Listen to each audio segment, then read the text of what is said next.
Good morning, everyone. Let's call court to order.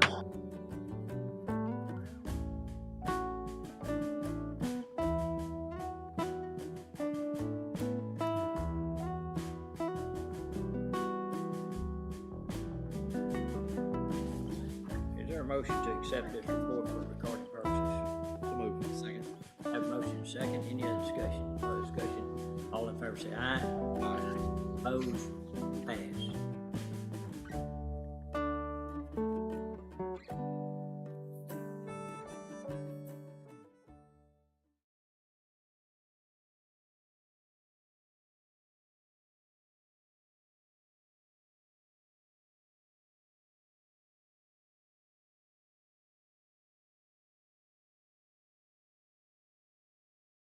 They Houston won by 7. That was it. It was like a 4 point game with less than 5 minutes. Yeah. You going? Oh yeah. Oh, yeah. Thing is that if it hadn't been for the referees, I think we handily beat Iowa State. We were up by 15. And then the craziness. Yes. Bad. No. Recorded.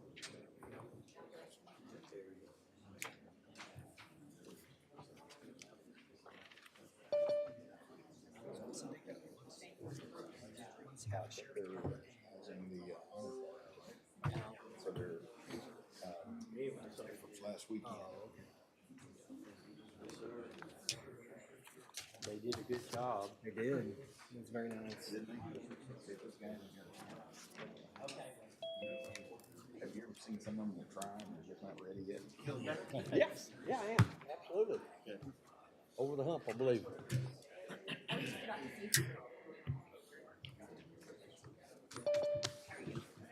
I figure we might have some. I hope they're not doing it anytime soon. No. No. I'd rather just see them practice. Not for any more in this room anyway. Yeah. Thank you very much on that one right there.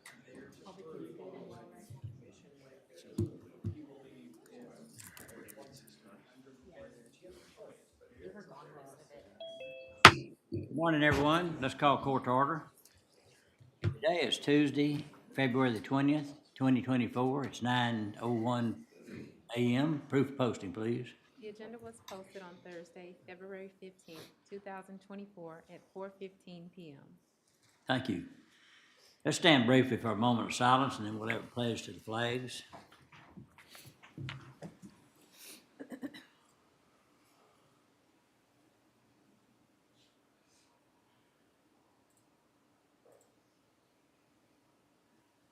Please join the pledge.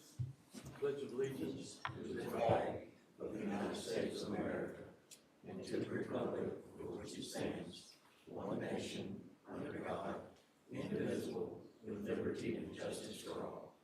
Now the Texas pledge. I, the Texas flag, I pledge allegiance to thee, Texas, one state, under God, one and indivisible.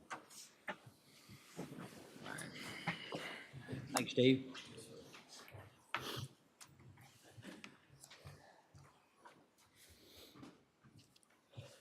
Okay, at this time, if there's any members of the public who want to speak to the court on business matters, please do so at this time. Seeing none, going to item D under proclamations and resolutions, and I don't believe we have any this morning.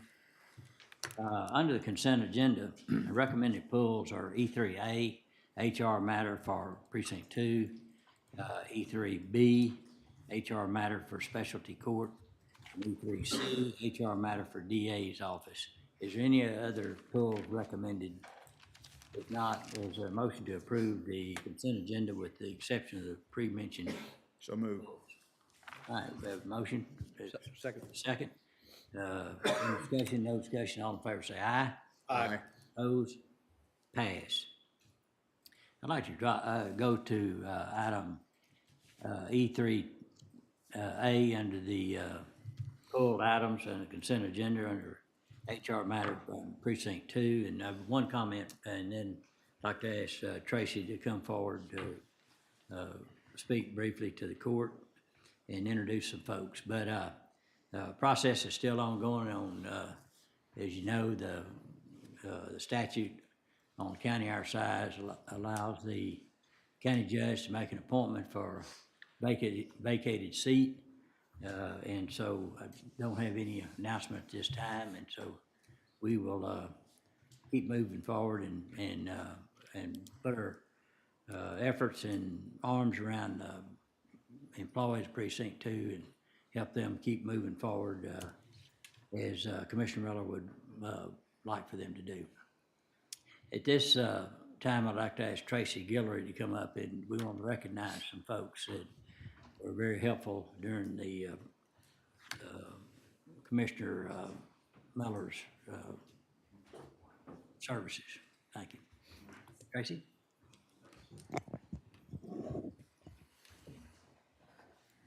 Makes me a little nervous. Good morning, Judge, Commissioner Perry, Commissioner Jones, Commissioner Smith, and all of our listeners online.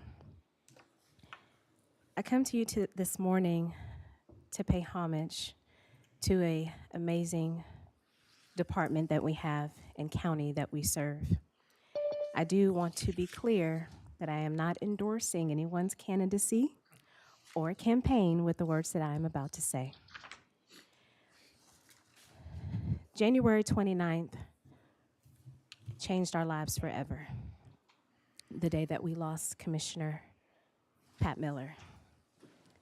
But January 29th, that was January 28th, January 29th, that Monday morning, we called 3 individuals, 3 leaders of the McLennan County Sheriff's Department.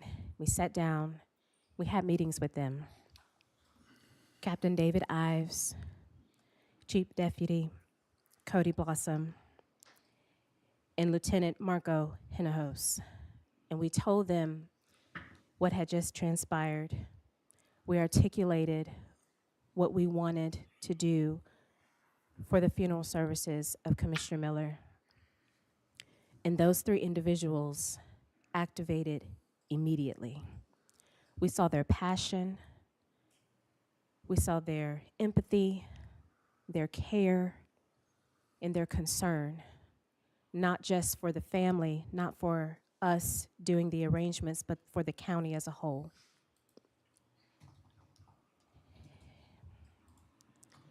And when we talked to them and explained to them, this is what we're looking at, this is what we'd like to do, boy, did they deliver. They exceeded expectations. They activated a group of individuals throughout our county and our sheriff's department that did a phenomenal and immaculate job for the honor guard, for the casket watch, for the procession, and just in general. And I want to recognize each one of those individuals by name. I can't ever repay any one of them for their time, their effort, the time it took for them to coordinate and plan the meetings. I'll never be able to repay you for that. But I simply want to say publicly how much we appreciate you and how much we thank you. I know some of those individuals are in court today. As I walked through the rotunda, they made me cry, so I had to quickly get into the courtroom before I lost it.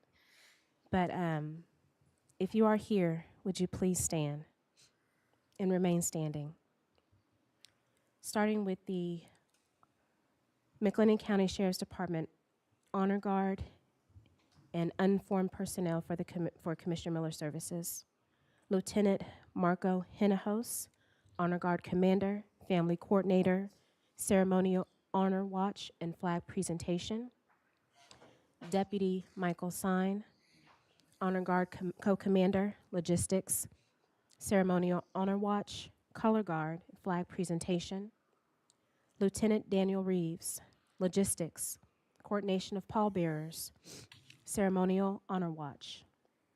Deputy Joshua Duran, Ceremonial Honor Watch, Color Guard.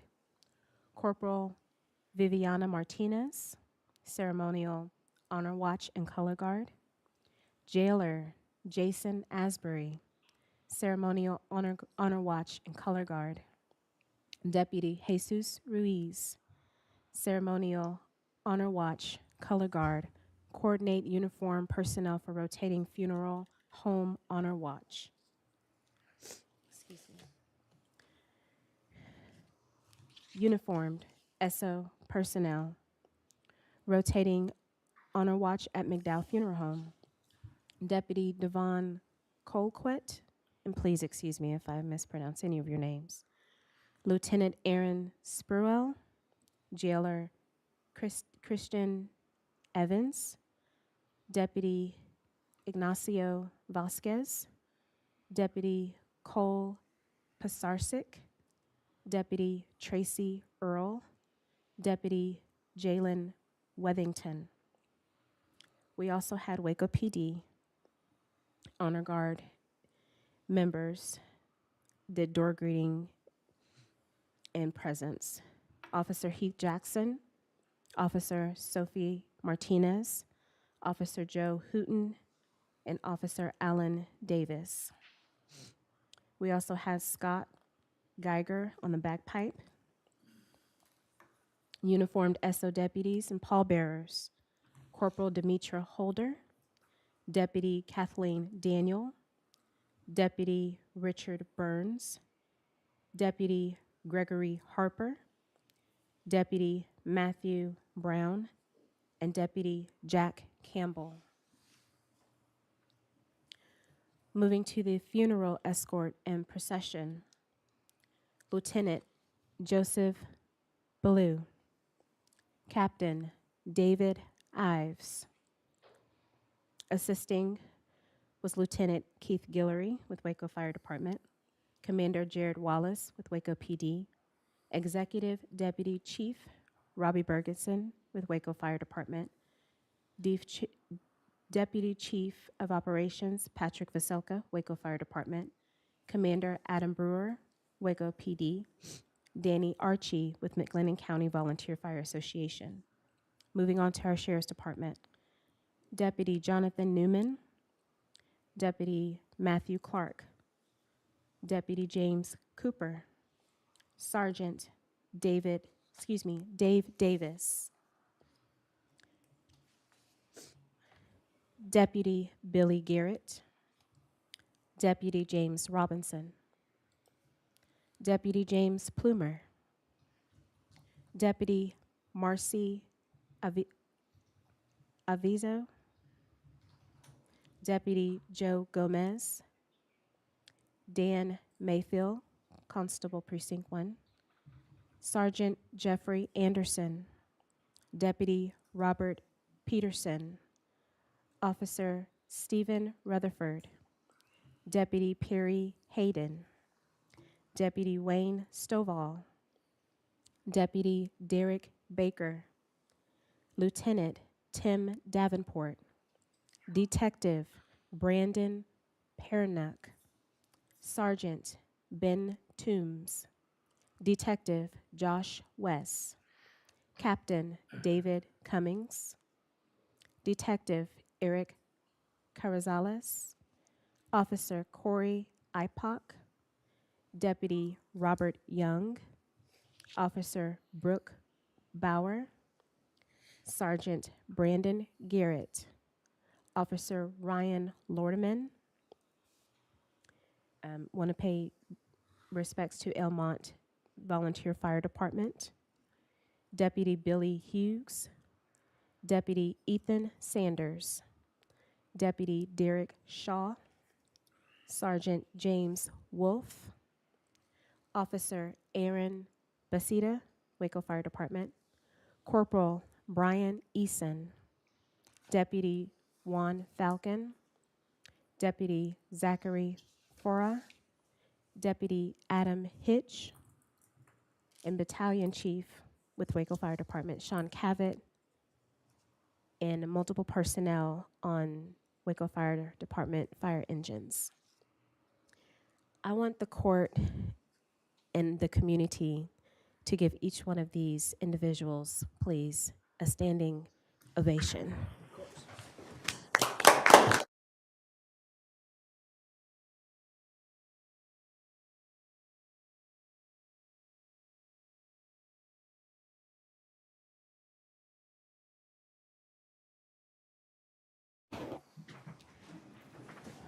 At the time that brought so much confusion, disparity, grief, mourning, and heartbreak, each one of you found a way to bring so much peace and comfort during that time. And we greatly appreciate you. Thank you for the prayers. Thank you for the time. Thank you for the phone calls that you are continuing to make, Cody, checking on me, making sure that everything's okay. Really appreciate that. And everyone else that has been calling, sending emails, Ken, Commissioner Perry, Commissioner Jones, Judge, and Commissioner Smith.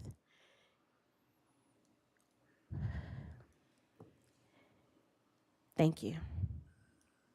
From the bottom of our hearts, from the Guillory family, the Chisholm family, and the Miller family, we say thank you. I appreciate your time. All right. Thank you, Tracy. Sheriff, would you like to come up and respond? You're Chief Deputy Blossman.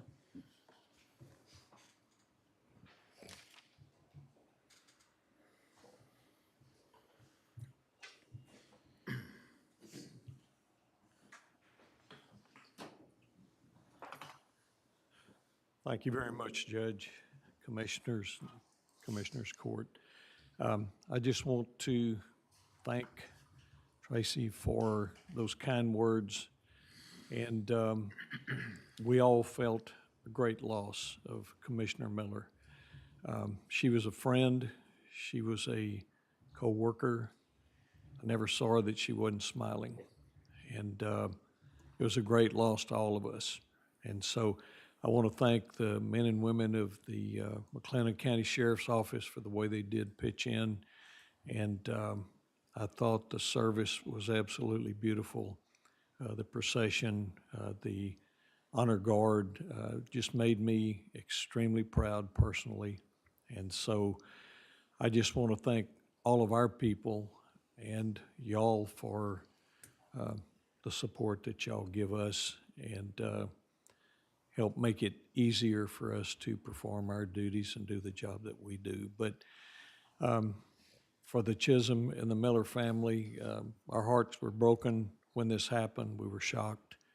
And it just, I guess, to have that kind of a service, that large attendance there was just a testimony of how much Commissioner Miller was loved.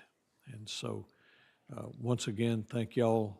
Thank the good men and women of the McLennan County Sheriff's Office for pitching in like they did. Thank you very much. Thank you, Sheriff. Thanks, Sheriff.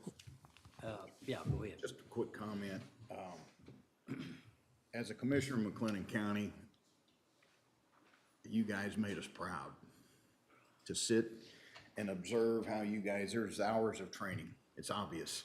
And I just want to take my hat off to each and every one of you and let you know that it was impressive. And to be a county representative, I was so proud in that moment. And I thank you all. I think it's evident in my, I guess, 12 years being here that when the county grieves, the Sheriff's Department's with us to help us out through these situations. And to echo what Tracy and Commissioner Perry said, that it's done very professionally, took a lot of training, and there's a heart and soul in behind everything that they do. So we appreciate y'all very much. All right. We're gonna move on with the agenda. Y'all are welcome to stay and watch the sausage made, or you can get back on and fight crime. I'd like to go to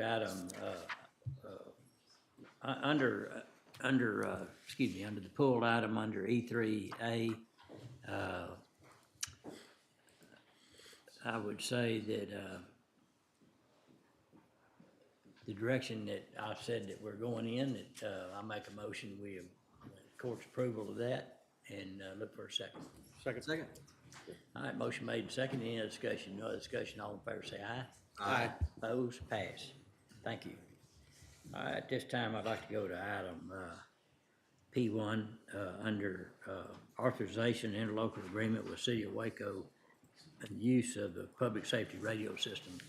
I'd like to ask Frank to come forward. What number is that? Judge? It's item P1. Okay. Good morning. On it. Okay.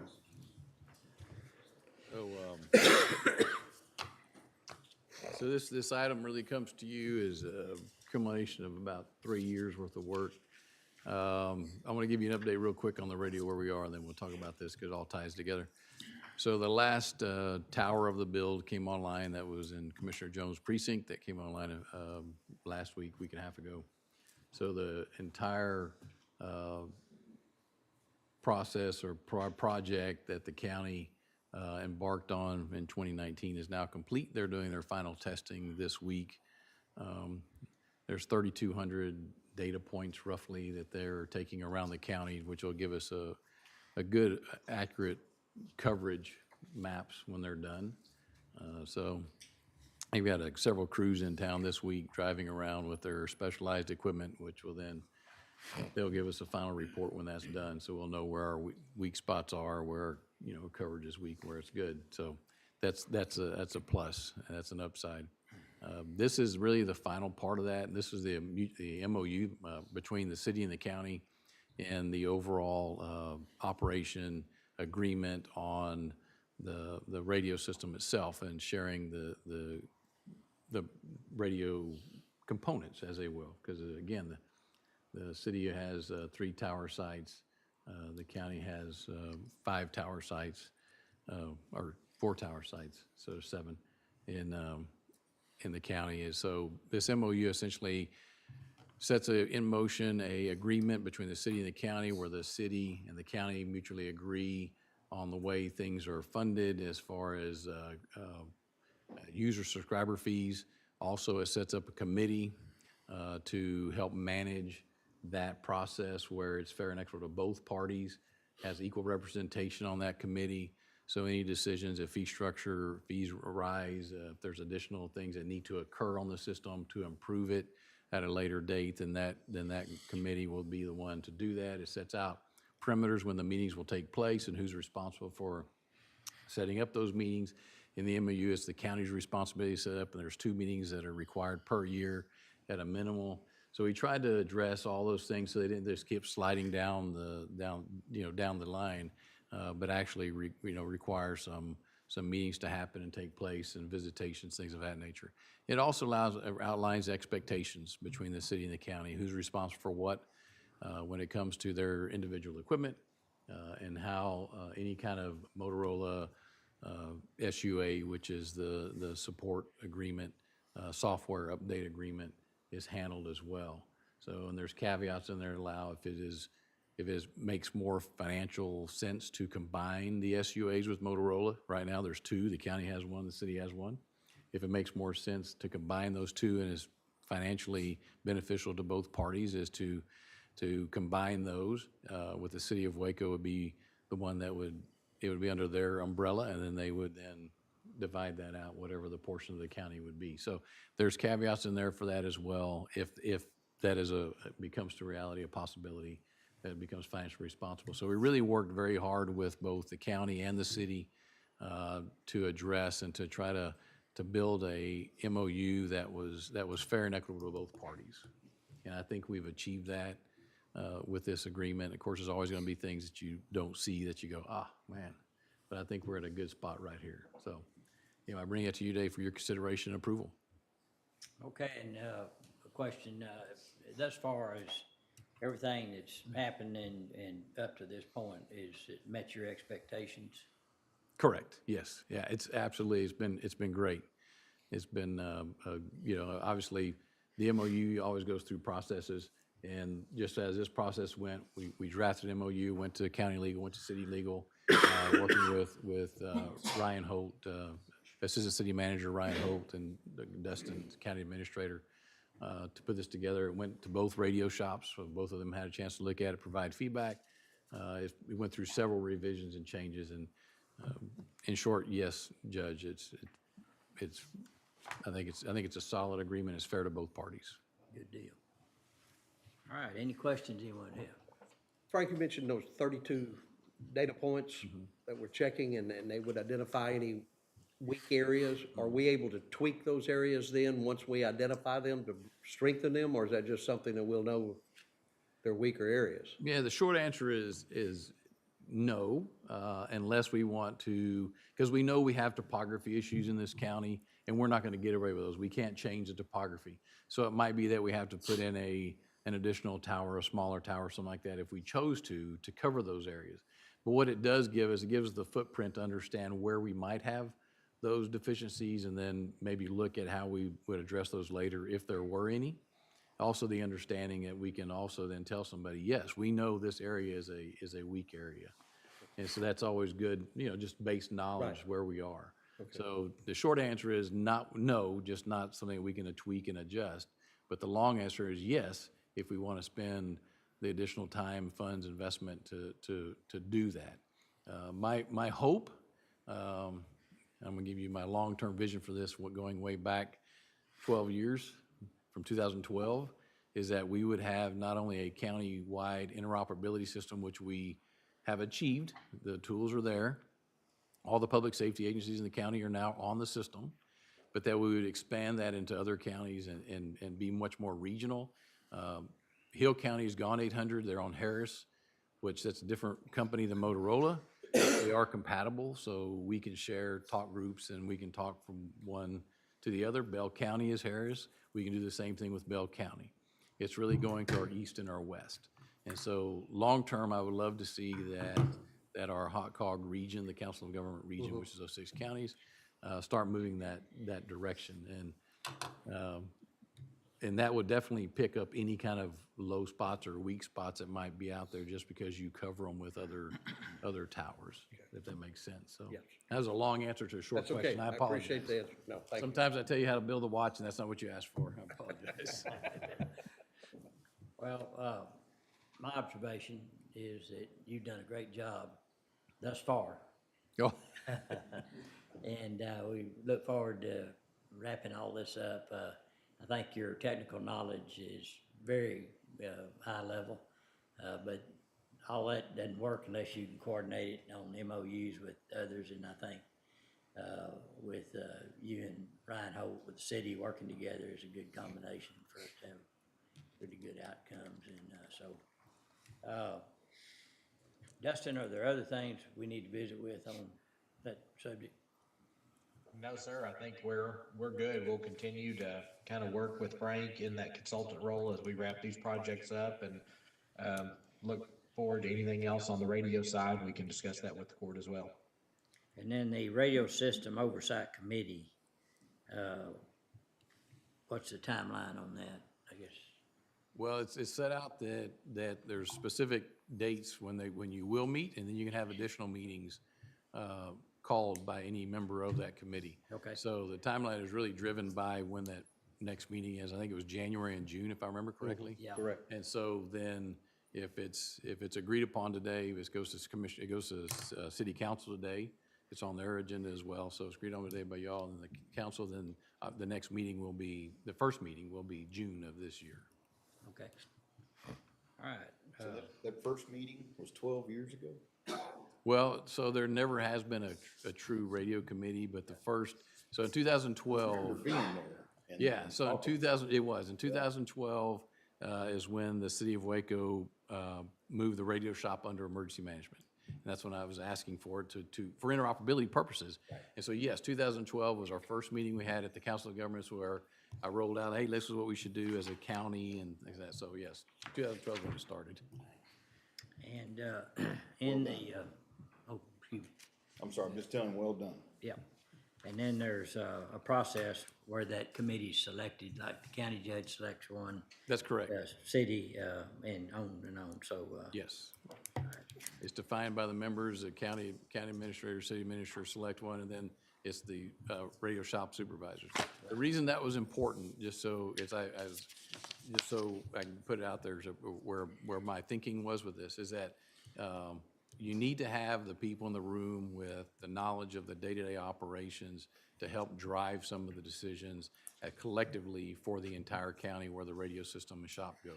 And so you need to have those individuals at the table to provide that input and the expertise on what they're seeing. Hey, these are the challenges. So, and then of course with the representatives of the administration from the county and the city, that then provides also the oversight as far as the finances and things of that nature to help better address those opportunities that might arise. Okay. All right, any other questions for? I'd just like to say that the interoperability issue was very apparent on April 17th, 2013. And so this is definitely a big upgrade from those days. Yep. And I commend him for his for the job that he's done. We were at the barn when we met with the state, and we just sort of laughed at one another about how long this was gonna take, and it did. So Frank did a great job and helped me be patient. That's for certain. Tell us how you did that, Frank. It was tough. Okay, if there's no other questions or comments, I'd entertain a motion to approve the agreement between the city of Waco. So moved. Second. All right, we have a motion second. Any other discussion? No other discussion. All in favor say aye. Aye. Oppose? Pass.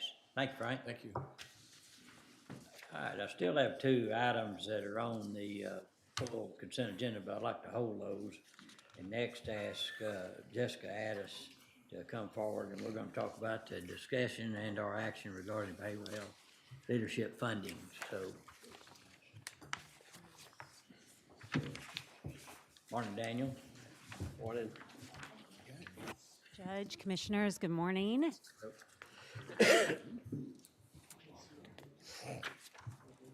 Well, want to start by thanking you all for the opportunity to join you this morning. Really enjoyed the opportunity to visit with you all at length a couple of weeks ago. Joined at that time by another stakeholder and partner in that work, Dr. Jackson Griggs, who is unable to be here today, but sends his regards and continued support for this work.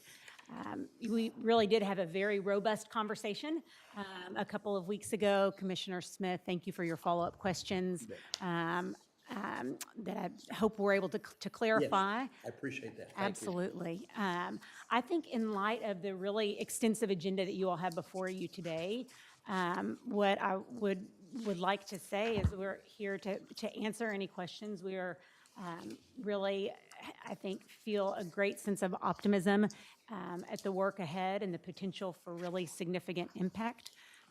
I think that this is, as a citizen and taxpayer, a wonderful public-private partnership, and would express my gratitude to the other funding partners of the Behavioral Health Network, Waco Family Medicine, Ascension, and Baylor Scott and White, who are joining as collaborative funders for this, and would, with that, if there's any questions from Daniel, but open for any questions or comments. Daniel, do you have a comment?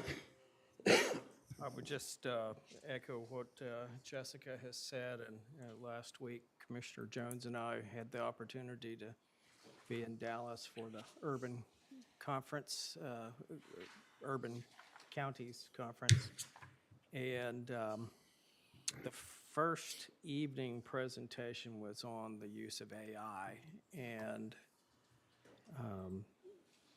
the presenter basically ended her presentation going into all the behavioral health aspects of AI that will face many counties. Throughout the course of the conference, just about every presentation brought up substance use, mental health services, and the cost of housing inmates with mental health issues. And so we're not alone here. In fact, all counties within the state face the same issues due to the lack of resources at the state level. And I always like to take an opportunity to poke my former colleagues at the state in the eye and just remind them there are only 2,500 beds in the entire state of Texas that are for behavioral health. And so when they can't fix the issue, it winds up on our colleagues who were in the back of the room earlier, having to house them, and it is an extreme expense for the county. And so I think the behavioral health leadership team, like many of the counties represented, also having behavioral health leadership team, it is a collaboration of local resources who are working very hard to try and come up with local solutions until hopefully someday the state will step up and help with this issue. But in the meantime, I support my colleagues, Dr. Griggs and Philip Patterson and Chris Lancaster. Chris, thank you, Lancaster, our new. brand-new colleague. We had a Butterscotch line. Yeah. You know, we still have a strong health collaborative, the 4 largest healthcare providers in the region who actively work. We are still working with legislators on trying to push certain initiatives that came out of the behavioral health leadership team, and we're fortunate we were able to secure additional legislative dollars for crisis services, but we still have a woeful need for providers. As was mentioned in the meeting we had yesterday, we still lack providers. The residency program through Waco Family Medicine is a great resource to grow our own behavioral health providers. And then, of course, as we all know, the closing of DePaul has impacted our region even more than it was already impacted. And so there are efforts in speaking with legislators to try and secure funding to repurpose that facility for behavioral health needs through state opportunities, state funding. But again, that's an effort of the behavioral health leadership team. So lots of efforts going on in addition to the things that we've already accomplished as a group. So. And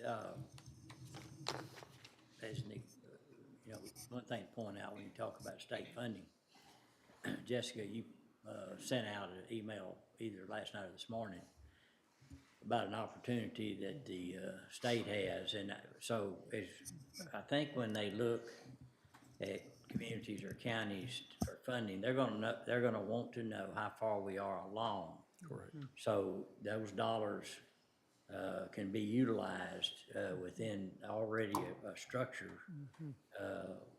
In other words, leverage what we've already done with those dollars.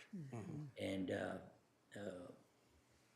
some of that's match funding or whatever, but I really think that in this effort that the people that are directly guiding this are the ones that, in other words, the city's directly involved with the mayor and the city manager. The county's involved with myself, Dustin Chapman, and Commissioner Jones serving on the behavioral health leadership team group. The hospitals and all their support staff to bring data forward. That we have to keep this thing moving. And I think it is it's not overstated saying it's a crisis. Correct. And as our county grows, that part of it grows as well. Absolutely. And so I think where there's been concerns in the past, duplication of efforts and those kind of things, this is very much on point of the needs of the community. So that's my thoughts in it, and I support moving forward What, anything else? No, I just thank you, Judge, for your comments and support, and even you just speaking into this process. We have been having very regular meetings for the last nearly a year, at least 9 months, as we've talked about the scope of work and the opportunities. And I think that those are the kind of opportunities like the one that was shared this morning, was the state looking, they have $100 million they'd like to invest in county collaborative efforts for crisis respite. Could include detox, and it's a real shortage. Also could be a place for, they specifically call out for individuals who are experiencing homelessness. We know that those individuals often end up in jail. And so but those kind of opportunities and conversations happen when we're thinking strategically and collaboratively. So thank you for mentioning that, and just for the opportunity to support this work. This is what Prosper Waco was created to be, and I'm excited to see us live into that vision and support the good work that all of you all are doing within your organizations. And Jessica's tasked with the new, I guess the new direction and vision with Prosper Waco, and understanding where we accomplished things and through that structure before, and then areas that we weren't, or we were duplicating. And she's been challenged with eliminating those hurdles and creating more opportunities, and she's done a really good job on that. Thank you, Judge. I'd like to ask Dustin, and probably Francis is going to join in too, on how would we fund our portion of it, Dustin? Yes, sir. So as we discussed before, the opioid settlement funding seems to be a perfect fit for this. It ties in with the mental health issues in our community. And Francis can correct me if I'm wrong, but I believe we received $166,000 to date on those settlements. And then Herb had prepared kind of a recap of those settlements and projecting out. Some are over a 6-year payout period, some are 10 years, and some are 15 years. So on average, to date, it looks like we will be receiving, roughly $90,000 to $100,000 a year on those settlements, kind of projecting forward. And then Francis and I also looked at the medical preclearance contract that we have with BHN, and it's been coming about $30,000 under budget the past few years. And Francis has looked at the first quarter, and I think feels pretty comfortable projecting that as well. So, so for this first year's funding, the $166,000 from the opioid settlement with that roughly $30,000 gets us right to that $200,000 for year one of this proposal. And I think during the budgeting process, we thought then that there would be necessary funding in this as well. Did Francis, you recall that? Yes, and so we did put, we had a placeholder in the budget Placeholder. for this line item, knowing that it was going to be discussed Yeah. later in the year. So one question is, on our funding, is the sustainability there for us to keep those dollars rolling forward? And I think to extent a good bit of it is. So, we'll be looking at where we want to be, how we're progressing and those things. And obviously, if we're doing as we expected to do, it wouldn't be that hard to justify additional spending that the taxpayers would say, you're right, stay with this. And at least that's my opinion at this point. So, any other comments or questions? We know when Waco will make a decision. I'm in active conversations with them and getting scheduled, so soon. Yes, sir. And the mayor indicated it would be soon, but I don't have an exact time. Spring break is an interference. I have children, so we'll be out of town, and we'll be working on logistics, but yes, Commissioner. And I can't imagine them not being a participant. They're always seem to be involved, and so I've got no issues committing to the request. Mr. Jones, how you feel? So Daniel and I had a really, to see what counties much larger than us are doing, and then what we're doing at the same time it's really, we are at the forefront here, but I expressed to Jessica that the BHLT has kind of, I wouldn't say slipped, but it's kind of not, has been as strong as it has been. And for whatever reason, I'm not, but all this was born out, the crisis center and all that was born out of that. So we need to keep moving forward with this. This is not a problem where you just one day decide to build a facility and good luck staffing it. Good luck getting a kitchen for it. Good luck, doing all kinds of other stuff. What that it needs. I mean, it's great to have a facility, but you got to have a psychiatrist. You got to have therapists. You got to have all these things, and they're just in really short supply. So, as many people as we can get together and work on this problem, I think is great. So. But we are doing well. I mean, there's counties, there's a certain county that does not have a diversion program that is much larger than we are, and they're searching. I mean, they really are. They're having a hard time, and so I mean, I'm very proud of the work that Daniel has done so far. And look forward to that continuing. Okay. Thank you. All right. And Commissioner Reyes, you said that she addressed your question. Yes, sir. And I appreciate that. I would publicly say I really appreciate y'all getting back to me. Oh, no, thank you for the opportunity to clarify. Okay. All right, if no other questions, I'd make a motion that we move forward with the funding as requested. Second. Motion and second. Any other discussion? No other discussion. All in favor say aye. Aye. Oppose? Pass. Thank you. Thank you. Thank you. Thank you. Tell the city to get after it. Okay, well, I will. I'll send them this clip. Submission deadline on that RFA is March the 18th. The skip one is March 18th, yes, sir. We've got another one for Friday for the data, so we're off. We're gonna, if you'll excuse us, get back to work. Thank Thank you. you. Thank you. Okay. Dustin, so thinking about going back up to those two items, I know Josh Teetons is in the audience for the DA's request, and so I think we'll go to item E3C, HR matter for the DA's office. Good morning. Good morning, Judge. So in your package, you have the, should have the request there. And Anna, do you want to review that request and that fits in HR's recommendation?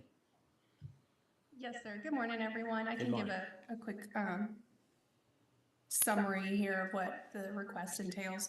So the DA's office is requesting a temporary part-time position to work appellate cases.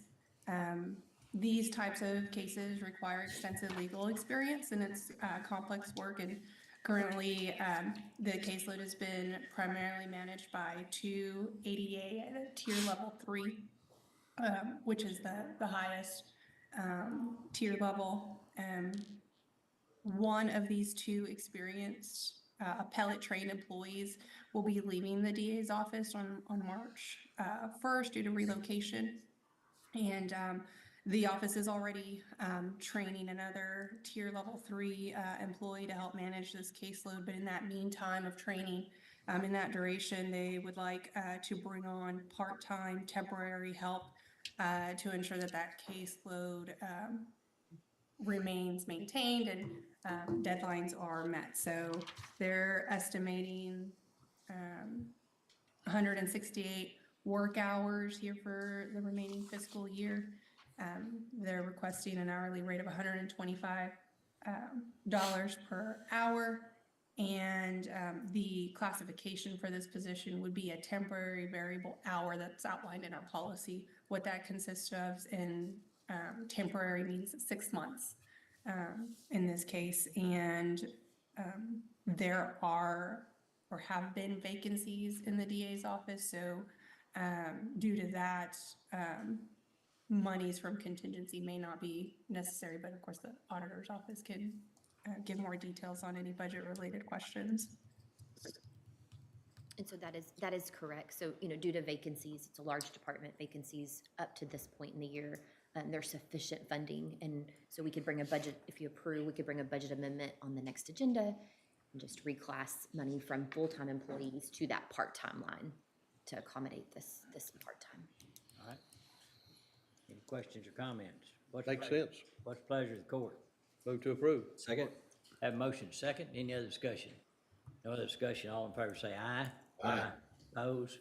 Pass. Thank you. Sorry we made it so easy. I was ready. I will say, the individual that's leaving, I think you are all very familiar with and know well, Gabe Price. Right. His last day with us is March 1st, and so he'll be a significant loss, but family and the feds enticed him away to West Virginia. Yeah. So, Ooh, he will be greatly missed, but thank you all very much. Thank you. thank you. All right, next, I'd like to go to the other item under the consent agenda that was pulled is the E3B, HR matter for specialty court. Anna? Yes, here we have a matter under the specialty court that's related to the associate judge position. It's position 1285. And this is just taking care of the hours that will remain on the books. Judge Hodges is retiring, and the district judges have already appointed who will succeed Judge Hodges, and that's Swanton. And Judge Hodges does have PTO currently accrued on the books, and typically when this happens, we bring that before the court with a request to be able to fill that position before that PTO is exhausted. The position will be vacant as of February 29th of this year. Just a correction, I have in my memo, I put the year 2027 is this year, February 29th. But the position is not scheduled to exhaust that paid time off until approximately April 12th. And of course, in order to continue serving those specialty courts, they would like to fill that position, that vacancy, as soon as possible. Any questions or comments? That's a critical need to fill that spot, so. I'd make a motion to approve. Second? Have a motion second. Any other discussion? No other discussion. All in favor say aye. Aye. Opposed? Pass. Thank you. Thank you. All right, Dustin? Yes, sir. So we can move down to item F, bids, RFPs, RFQs, F1s regarding the scope of services with Mundell and Associates for McLennan County Parks. This is authorization of invoice number 4. This totals $7,477.50. This gets their progress to 65% complete and leaves the remaining amount on this contract of $19,940. It has been reviewed and is recommended for approval. All right, any questions? If not, is there a motion to approve? So moved. Second? Have a motion second. Any other discussion? No other discussion. All in favor say aye. Aye. Opposed? Pass. F2 is regarding Road and Bridge Precinct 4 phone and Wi-Fi system. John? Good morning. Morning. So this is both F2A and F2B, if you don't mind taking those together. Okay. Sure. We have some issues with the AT&T service out of Road and Bridge 4. We've had intermittent problems, for a while now, and now it's actually out completely, and AT&T is struggling trying to get the service back. So our plan is to do this wiring that needs to be done out there to upgrade all the stuff and get it ready. It'll provide them internet service with F2A, and it would provide with F2B would provide phone service that will integrate with the county systems. And the overall total, $8,369. This has been reviewed and is recommended for approval. Okay, any questions or comments? Quickly on that, it appears that our service issue started after the installation of the tower. I think there was some digging that went along, and we don't seem to be able to get the wires We connected. could've got a ready. check off Frank while he was here. Yeah. But that's what's going on, and it just makes sense to go ahead and move to the cable. Sure. Away from the phone line, so I'd make a motion to approve. All right, Second? motion made, second, any other discussion? No other discussion, all in favor say aye. Aye. Oppose, pass. Thank All you. right, under item F3, authorization of recommendations. F3A is regarding bid 24-001, McLennan County Highway 6 jail sliding doors control mechanism replacement phase 2. Ken? Yes, sir. We only received one bid on this in the amount of $251,574. This does meet up with the replacements that we started last year. The company that installed it last year did not bid this year. Anyway, we made sure that it was matching up so it worked the same way as the way we started. And so it's recommended that we award to Sustainable Security Solutions as the sole bid. Who was it last year? Cornerstone. Reputable? Yes, they are. Any questions or comments? Gotta have it. All right. No choice. Is a swinging door cheaper than a sliding door? So, French doors are good too. Motion to approve. Second? Thank you. Motion made and second, any other discussion? No other discussion, all in favor say aye. Aye. Oppose, pass. Ken, do you want me to read in the next 4 items, or do you want to do them individually? You go ahead and read all four, and we'll just take them one at a time, but get it all initiated. F3B is regarding bid 24-003, crushed limestone flex base, limestone pressure fine, and stone riprap. F3C is regarding bid 24-004, pit run gravel. F3D is regarding bid 24-005, aggregate surface treatment and concrete sand. And F3E is regarding bid 24-006, asphalt emulsions. And I apologize hitting you with all of these at one time, but it's that time of year when we're trying to get everything ready for the new year for road repairs. Okay. Yep. So on F24-003 crushed limestone flex base, received bids from Arcosa Aggregate, crushed, Central Crushed Concrete, Connors Construction, Inc., Green Dream International, Knife River Corporation, and Mine Services, Inc. And we recommend and would like to grant the awards in this manner. It's recommended that McLennan County grant the award crushed limestone flex base, stone riprap and crusher fines for pickup and loaded, delivered as follows. And again, we recommend we recommend to all vendors based on location and availability. So I'll just read through and read what they bid.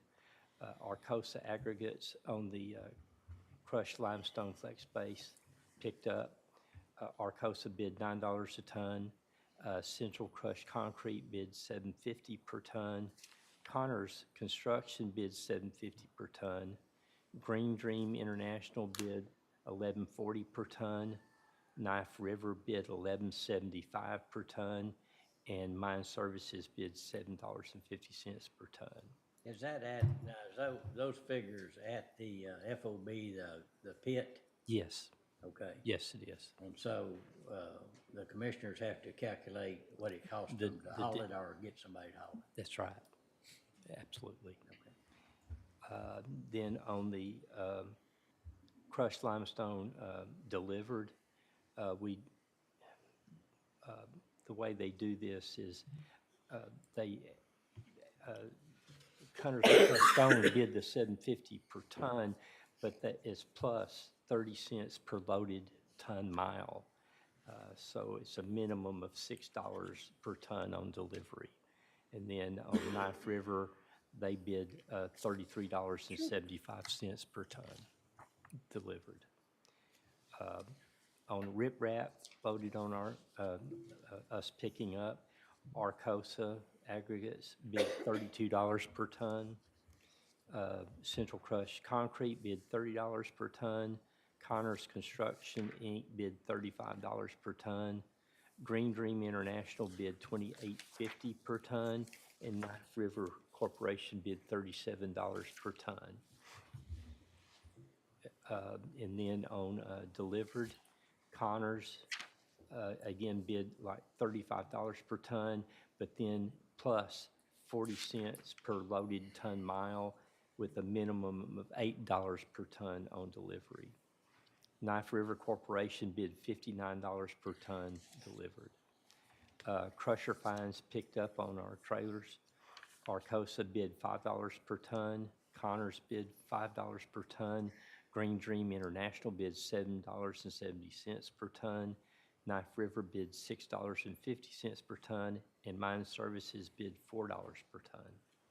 And then for us to have it delivered, Connors bid the $5 per ton plus 30 cents per loaded ton mile with a minimum of $6 per ton on delivery, and then Knife River bid $28.50 per ton. And so again, we recommend awarding to all based on location and availabilities.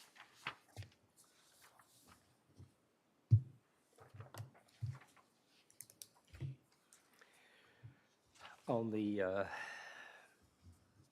bid 24-004 Pit Run Gravel, we received bids from Central Crush Concrete and Mine Services. On the pit run picked up on our trucks, Central Crush Concrete is $7.50 per ton, and Mine Services was $6.50 per ton.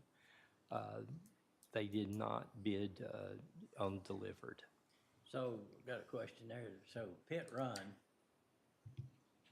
It's So just how is crushed concrete like pit run that comes out of the pit with a certain amount of clay? When they're crushing it out, they gather the gravel, and so they have a pea gravel that they're getting after they've crushed the concrete. I understand that, but it doesn't pit run. Generally, if you're buying it out of the pit, it's how they dig it out, and you analyze the makeup of the Yes, sir. material. But actually, I mean, I'm just sharing, this is probably cleaner than a lot of the pit run that we actually get, so we've been allowing it. Okay. So, and some of it is, we've had some issues with crushed concrete. Yeah, but yes, and as we all have, and we've also had issues with the pit run. Materials that are left in that cause flats. Yeah. Yeah. So, There can be is there issues. more than one vendor that does crushed concrete? No, Okay. not that I'm aware So, of. I mean, there's supposed to be some kind of magnet deal in those. I've understood that they've gotten better in all that when we first tried them, then no one wanted to use them, but I understand that they have gotten better in their product. Okay. And Makes they it do have, corrode, though, it does. yeah. And again, that's why we allow them on some of these products, because literally, like on the limestone flex base, it actually sets up really well if it's clean. And so it works really well for flex base. Good. Thank you. On bid 24-005, the aggregate for surface treatment, we received bids from Armadillo Products, or excuse me, Armadillo Materials. We received a bid from Capital Aggregates, Green Dream International, and Victory Companies. I'm not really familiar with Armadillo or Victory, but again, we are familiar with Capital Aggregates, and we know that we get state spec materials from them. But we requested types B, C, D, and grade 3 and 4, and then we had a 4S and a grade 5. But I'll just read these as they picked up on our trucks. For grade B, C, D, and grade 3, picked up. Victory Companies bid $28 per ton.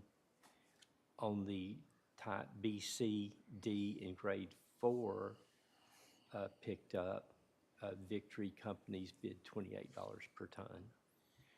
On types B, C, D, grade 4S, we did not receive any bids.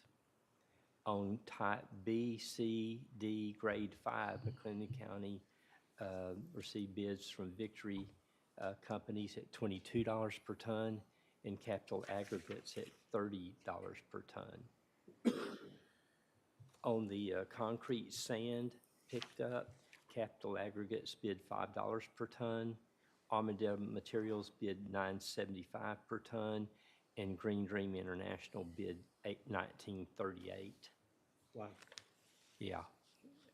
For delivered products, type B, C, D, and grade 3, Victory Companies bid $51 per ton. On the type B, C, D, grade 4, delivered, Victory Companies bid $51 per ton. On type B, C, D, grade 4S, again, we didn't receive any bids. On type B, C, D, grade 5 delivery, Victory Companies bid $45 per ton, and Capital Aggregates bid $61.01 per ton. The grade B, C, D, grade 5S, we didn't receive any bids on delivered. And then on concrete sand, Green Dream International bid $28.82 per ton, and Capital Aggregates bid $36.01 per ton. On the bid, get to the right page.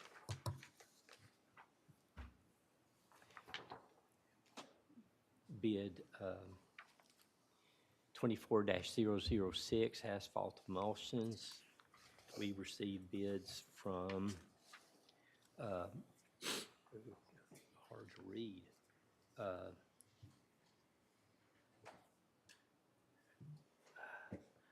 I'm sorry, she marked it in blue. Cleveland Asphalt, Ergon Asphalts,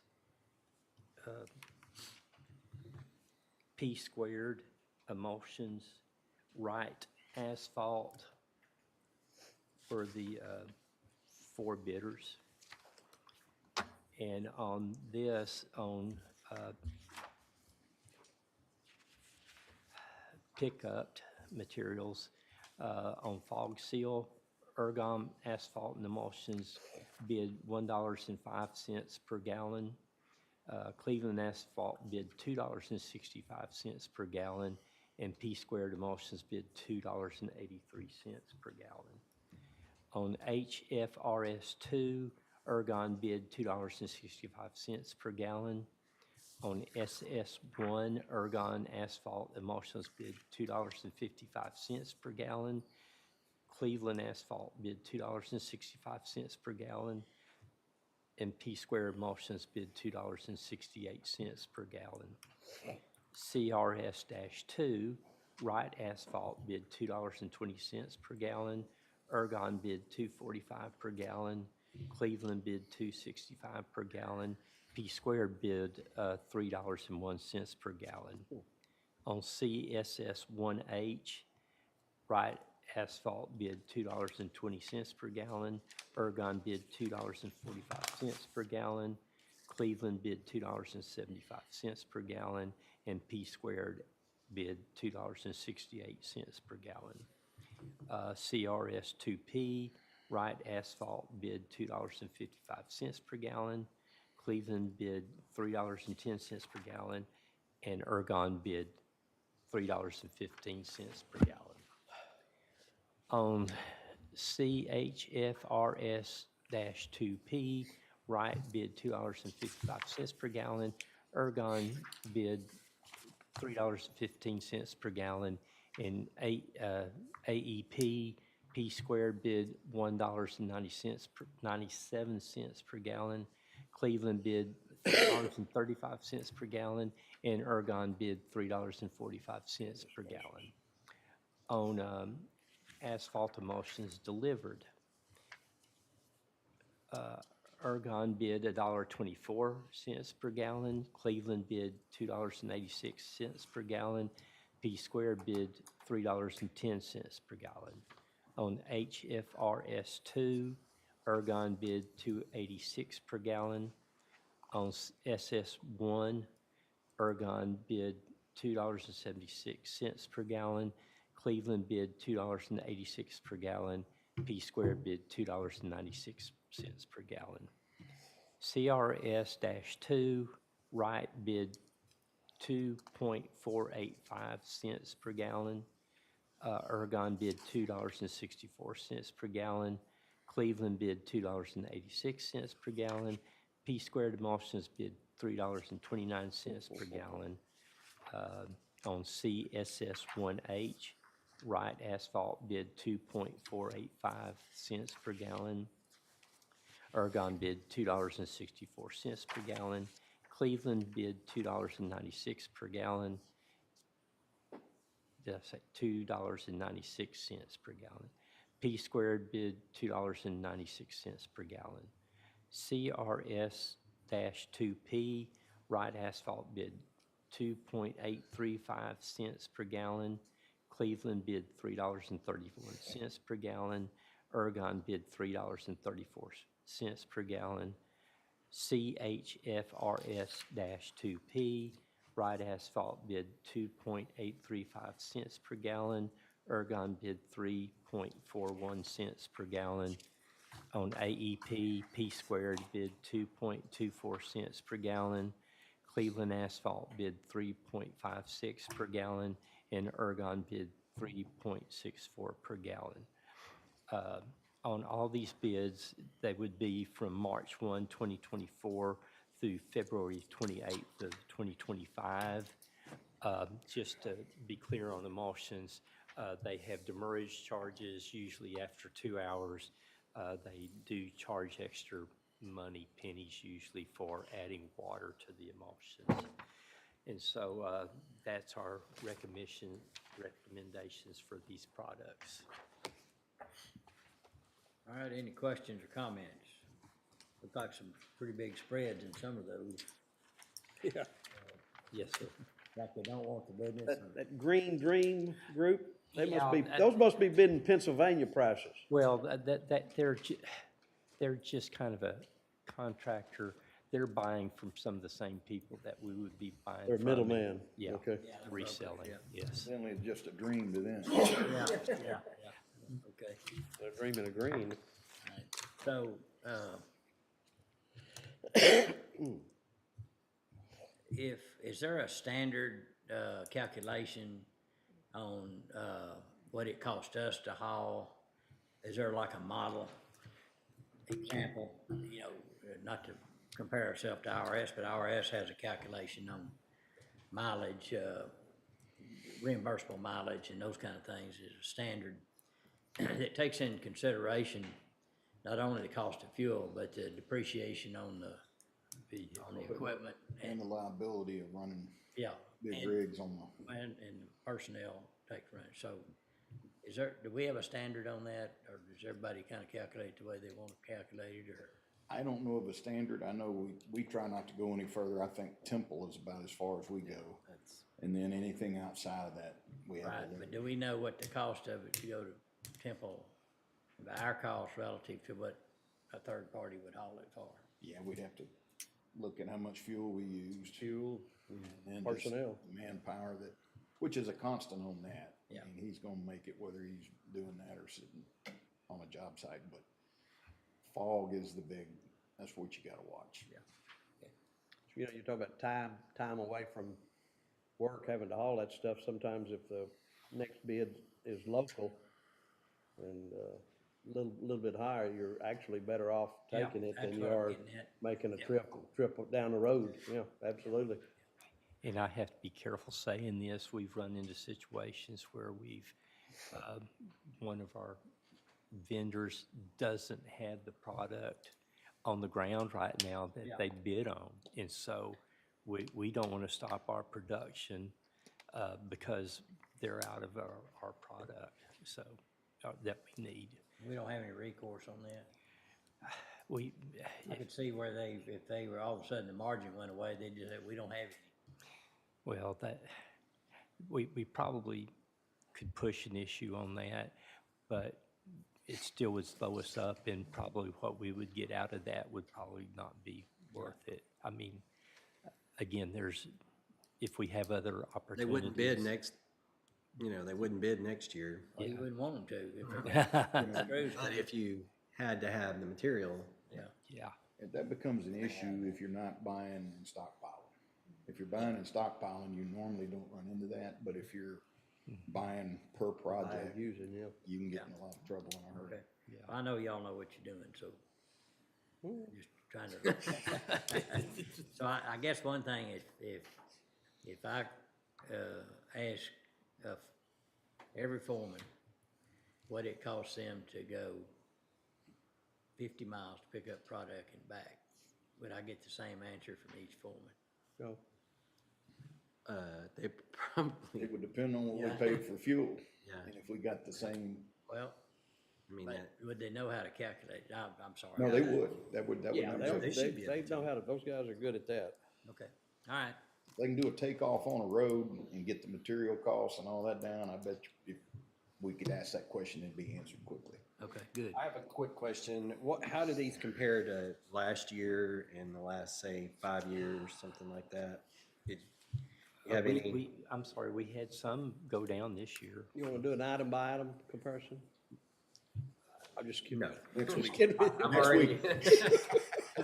I just, By the way, I'm out of town next week, so.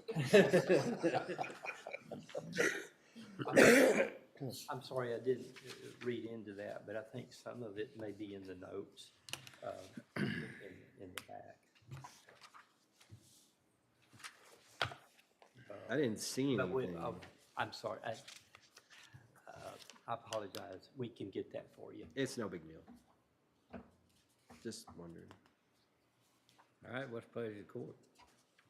Would the motion need to be to approve as presented, as recommended, how? Yeah, as recommended by the purchasing agent. As recommended, all right, my motion be to approve these contracts as recommended by purchasing. Second. All right, I have a motion and a second, and any other questions or comments? Not, all in favor say aye. Aye. Oppose? Pass. Thank you. All right, Dustin. All right, under item G, contracts and local agreements. G1 is authorization of memorandum of understanding with Lifesaver Ignition Interlock. This is for ignition interlock devices and portable alcohol monitoring for specialty courts. This is for the provision of those devices. The offenders have the option to choose a vendor. If they choose Lifesaver, then those services listed will be provided by Lifesaver, and it does get charged to the county. However, there is grant funding available that will reimburse the county for these expenses. So it is recommended for approval. All right, any questions? Question, what happened if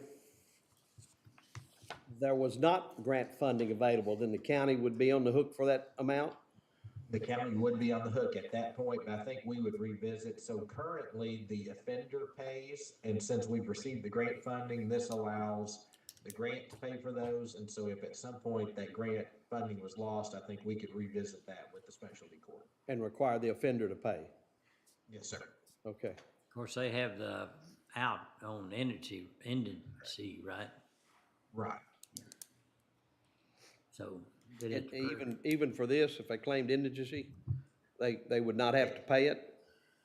I would have, I can visit with Judge Hodges and Amy, and then with Judge Swanton about that to see. I think Like me, Consider I know ankle monitoring Choice we would be- do where the county pays a reduced rate. We could probably work, That's see if what we I'm could work thinking. It was something at a out in that discounted rate, situation. still. Yeah. Yeah, but the bottom line is, if they refuse to, you don't have any recourse. You can't put a judgment or lien or anything like They that. could walk. Yeah, they could. Okay, Motion to approve. Second. all right, got a motion second, any other discussion? No discussion, all in favor say aye.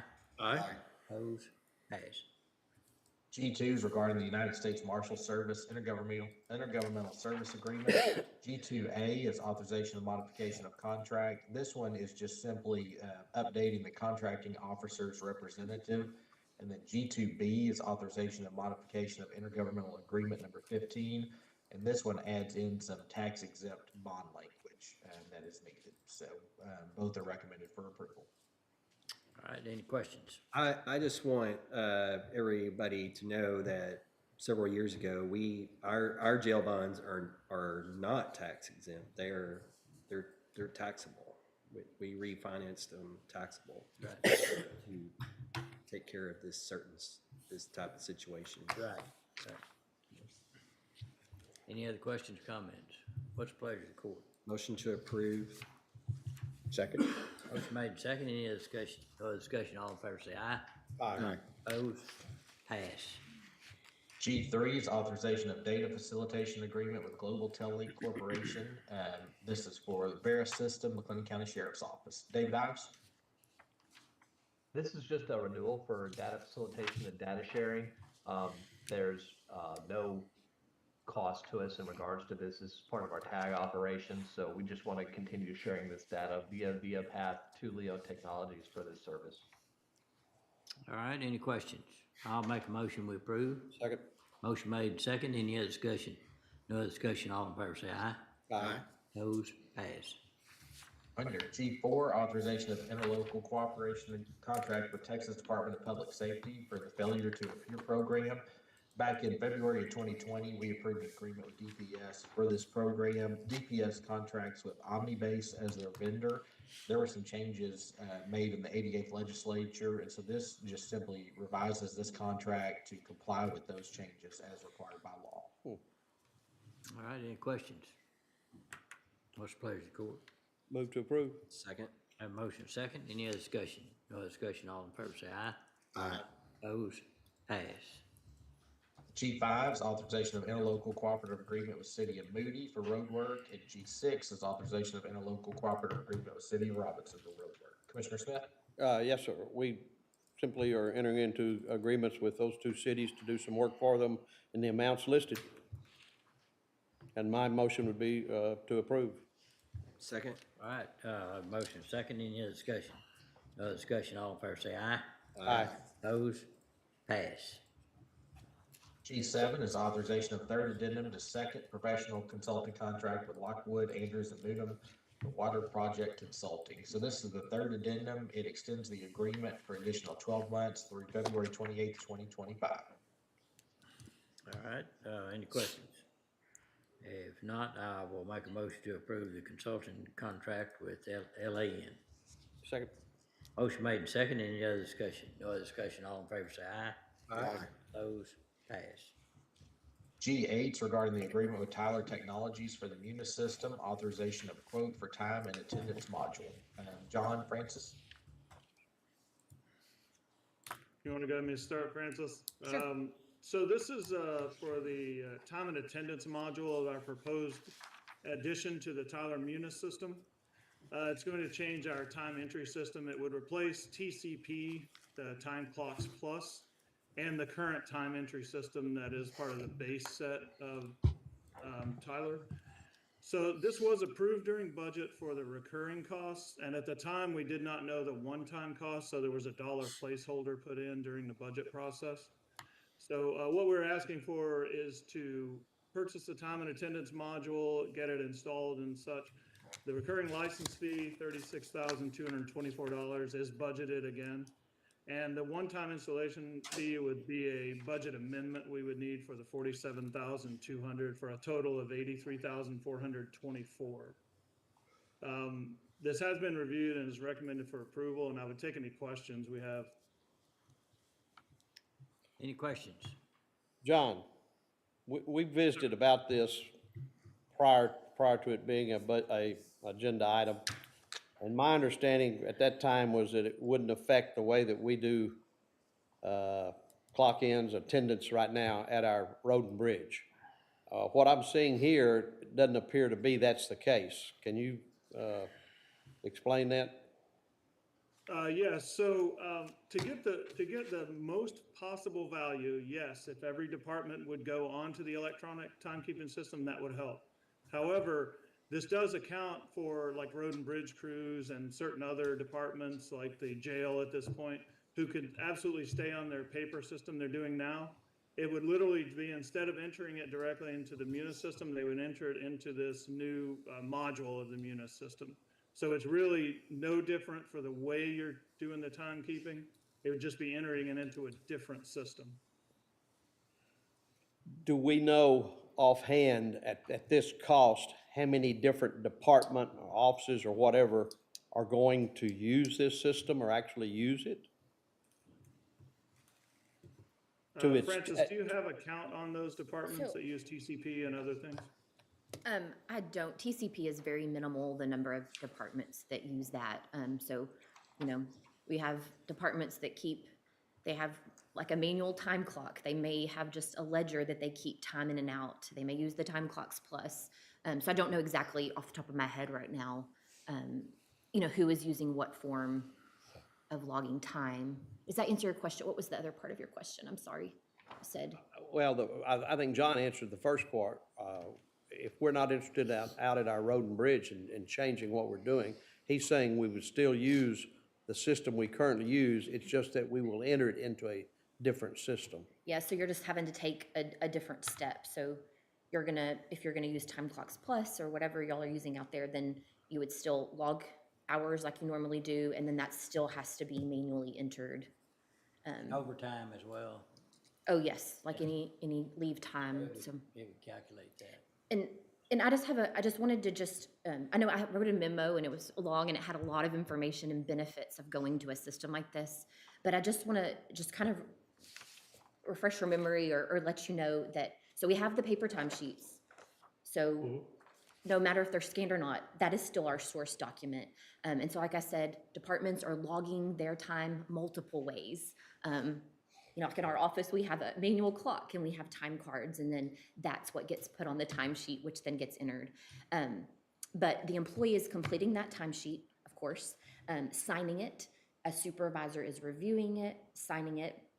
And then someone else, of course, is taking that information and entering it into time entry. And so, you know, large departments, has to happen over the weekend. So between Friday and Monday morning, you know, that can take days to get in for our large departments, knowing which ones those are.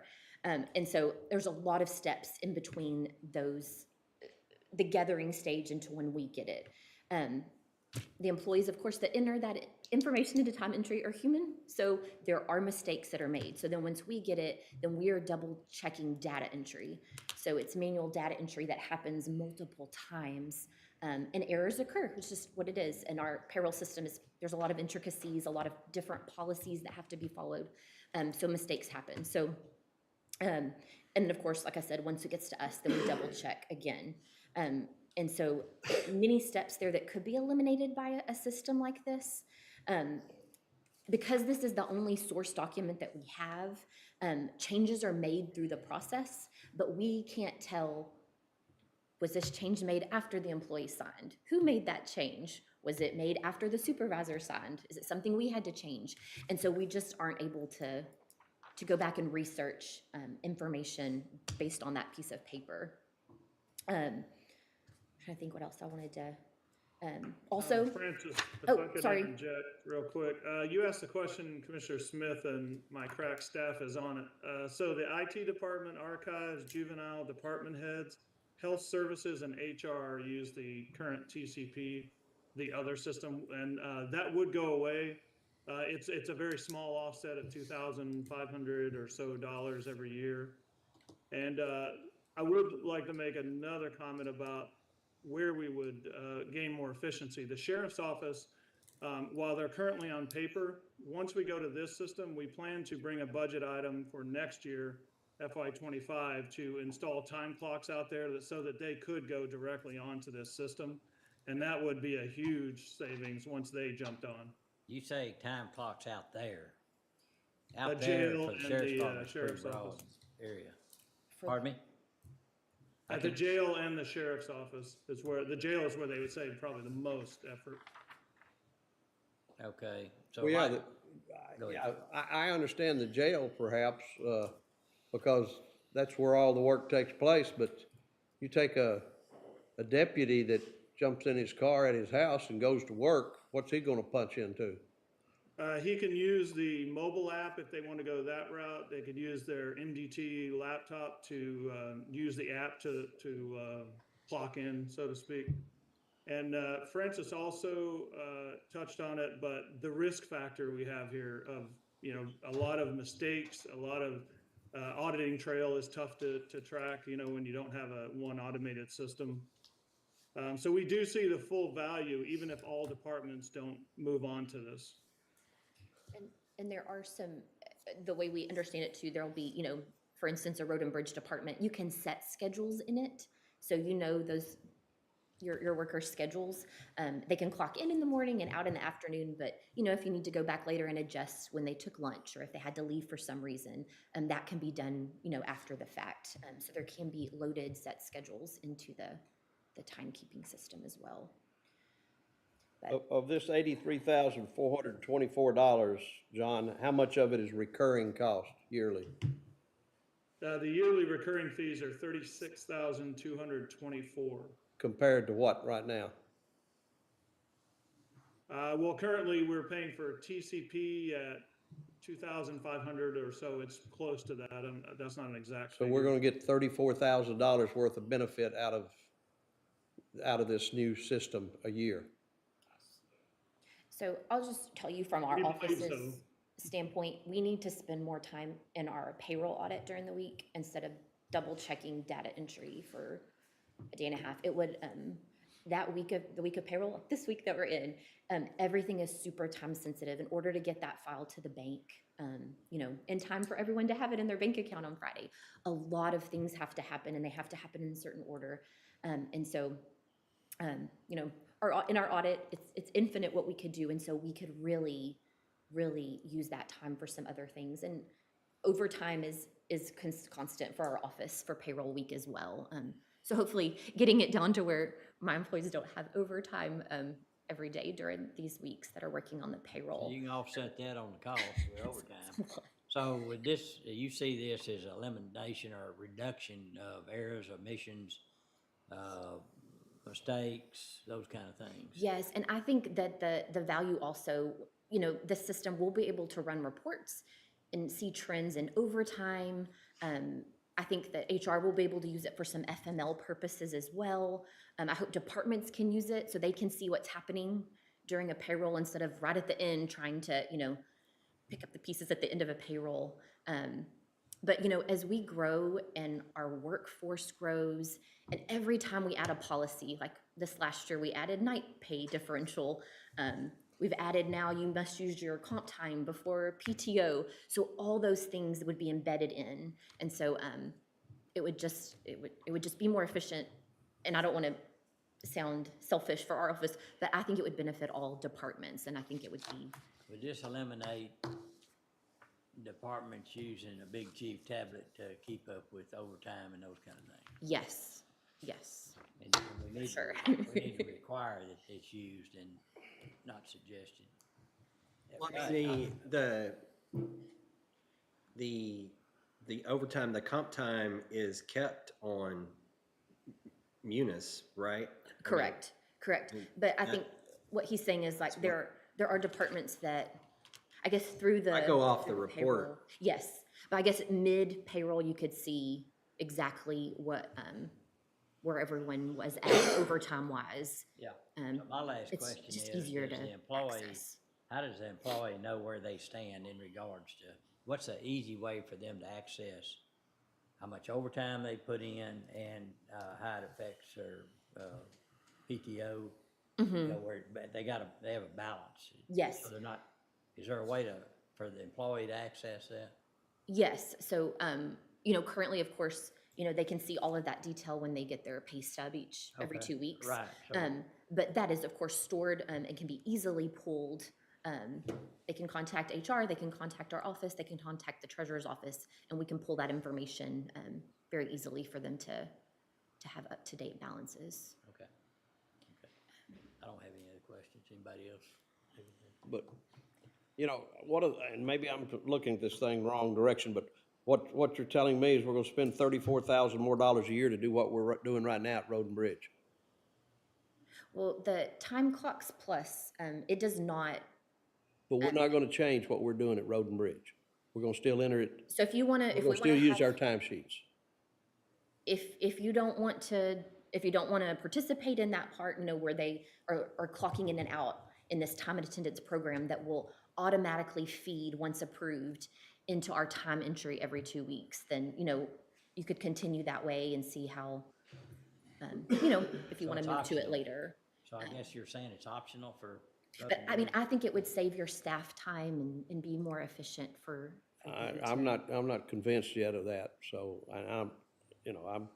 we're happy with our Road and Bridge. Those guys do great work out there. I like what they do. I'm not for upsetting the apple cart any. If it's not something they would be happy with, then I'm not gonna be happy with it. So is there a way that we can, go out to any department that wants to and see how it works, so they can make that judgment with their supervisor or elected official? Yes, yes. So Commissioner Smith, I'm hearing that you might prefer us to defer this until. Well, I guess that Judge Plus, technology is great. All it keeps doing is costing us more money. Well, I think as our workforce grows and the complexity of this county and it grows, if we don't make things more efficient, I think our staff is gonna have to continue to grow. That's just, so I hope that being more efficient, we can keep our employee counts down in our offices. I just some of these remember when systems. computers came out and they told us how it was gonna eliminate so much work. Well, like right now, when I get this timesheet and it says this person worked 8 hours and someone questions it, that's all I have. I have no other audit trail. I have Well, no other information. If we take that timesheet and we enter it manually out there at the yard, that's still, I mean, that's what a else, signed what else are government you gonna document have? It is. It's a verifiable, I mean, it's, It is, but when the audit, we still need to audit appropriately. And so there's nothing for me to, unless I have to go out to each department and we have to look at the logs. Because this, like Will was saying, or Commissioner Jones, is saying, this is a government document when it's signed. It's a If it's signed document. incorrect information, it's falsification of a government Here's document. an issue that I do have. If you're expecting them, I think what I'd heard is, all right, they check in the morning, they clock in and they clock out. And then there's an auto fill for lunch. There can be, I Well, think but- most departments will not. Because the problem on that is they take lunch at different times. And so now Yes. we're basically signing off on something if it's an auto fill that's not accurate. It's true. Well, you but would it's have to not. adjust it. And Just because they should be logging every day, everyone should be logging their lunch, their break, if they take breaks longer than an allotted. well, and break. they do, but all I'm saying is if we do an autofill and they're signing to it, and it's like, well, that really wasn't the lunch hour that I took. Well, no, an It was- autofill would have to be adjusted for actual later on. well, yeah, but it never changes. I mean, if on any 5-day work week, they could have 5 different, Yes. so lunch that's why- times. And if you had autofill, how are you gonna, it's gonna always, That would not be what we would want to do, but I know there was some discussion about it this summer that they're not available to clock in and out because they're out working on a road. right. So that was to, help that and then adjust it later on if you didn't want them to be using an app or something, but. Well, We can This look at more. is HR, if I can interject and add some feedback. Okay. As like Francis was saying, HR would experience efficiency if we were able to easily access source information of timekeeping through a system rather than what happens now if we're having to review original information about time. We have to request the paper timesheets from the auditor's office and review each page manually. And if we're reviewing an employee's time over an entire year, that's 26 pieces of paper we're having to review versus the possibility of having that all time-stamped information in one system. So it would be more efficient for HR as well. In addition to that, back to kind of what John was saying, mitigating risk would also be so much easier when the onus is on the employee to have the responsibility of timing in and out of work. That is now, it's on them. It's not a supervisor ensuring that a paper timesheet is completed at the end of a pay period correctly. If there's a place an employee knows and is trained that is where they need to clock in by entering their ID or whatever the process is going to be, they are responsible for their timekeeping. And we are storing records properly through a timekeeping system, which is one of our employer responsibilities under the Fair Labor Standard Act. And this system would just make that compliance easier to record and archive. Okay, help me, I'm struggling here to understand something. I thought you guys said a minute ago that if we had staff that input that data in the new system, how does that affect your efficiency? If you're getting it, data's input to the system and it rolls into you, how is that affecting you guys' efficiency? Because it's the same system that everybody's So if you're manually putting it in, that still has to be reviewed to the source document. And so going to a system like this, it takes the source information and passes it through all of those stages so that If we've got one person that takes that timesheet and enters it into the computer out there at the Road and Bridge, then what's being reviewed at that point? To see if they entered it correctly? Yes. So that takes many, many hours to do corrections because there's many corrections. And policy, so when you fill in the timesheet and it's manual, something's not done right with the holiday pay policy. They've used the wrong line. If they're grant funded, we have to make sure that was appropriately documented. And so we're just trying to cut out the middle work. If there's a mistake on our part, what recourse does the employee have to come back? How big a headache is that? Because what we're saying now is you guys are reviewing it and you're saying, well, what happened here, what happened there? But what happens if there's a mistake on the time clock itself? On the time clock itself, then I mean, it'll happen. It's inevitable. Computers aren't. But I think just trying to figure out the most efficient More way. the question is what would keep somebody from clocking in and then taking off? You know? But it'll still require. Other than the fact that we would, at Road and Bridge, it's very self-policed. I mean, if you're not. It's not like a 200-person department where you don't know where everybody is. If you're not pulling your weight, you're gone. Yeah. And we have those same, we have that same risk now, of course, too. But again, when someone, they're signing this, they would still have to electronically sign their timesheet as supervisor. Yes. But it's just having an audit trail. Does the supervisor see the report at the end of the week and electronically sign that also too? Yes, and so there'll be, I know lots of, of course, like someone says, I forgot to sign in, I forgot to sign out, I need to change something. And so there would be the ability, of course, for that to be changed, and then a supervisor would approve it. And so we would be able to see each of those. Someone in your office then is physically verifying this information? That they worked or not, or? Yeah, someone No, we don't have that. You don't have a person that looks to see if there's mistakes made? Oh, yes, that's what takes, Okay. Yes. So then who checks them to make sure they didn't make a mistake? How far down do we go here with this? Well, I mean, as the auditor's office, that's our responsibility, far and I out sign is off on the Who checks. checks the checker?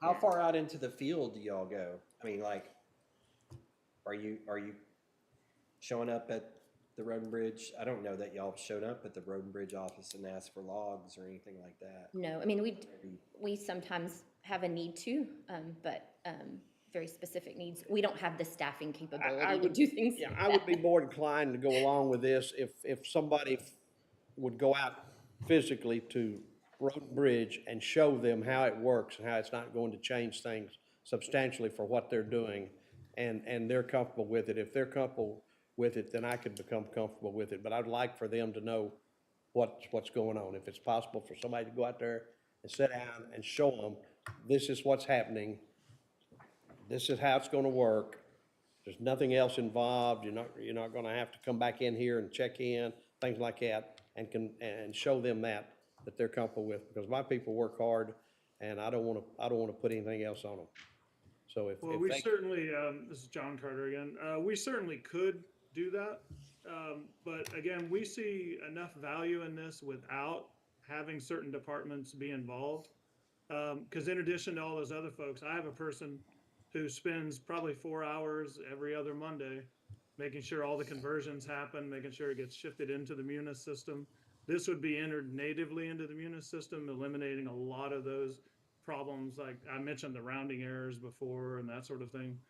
But certainly, this is something that would transition into more and more value as we went along. Again, the Sheriff's Department plans to come on next fiscal year if we get the budget for that.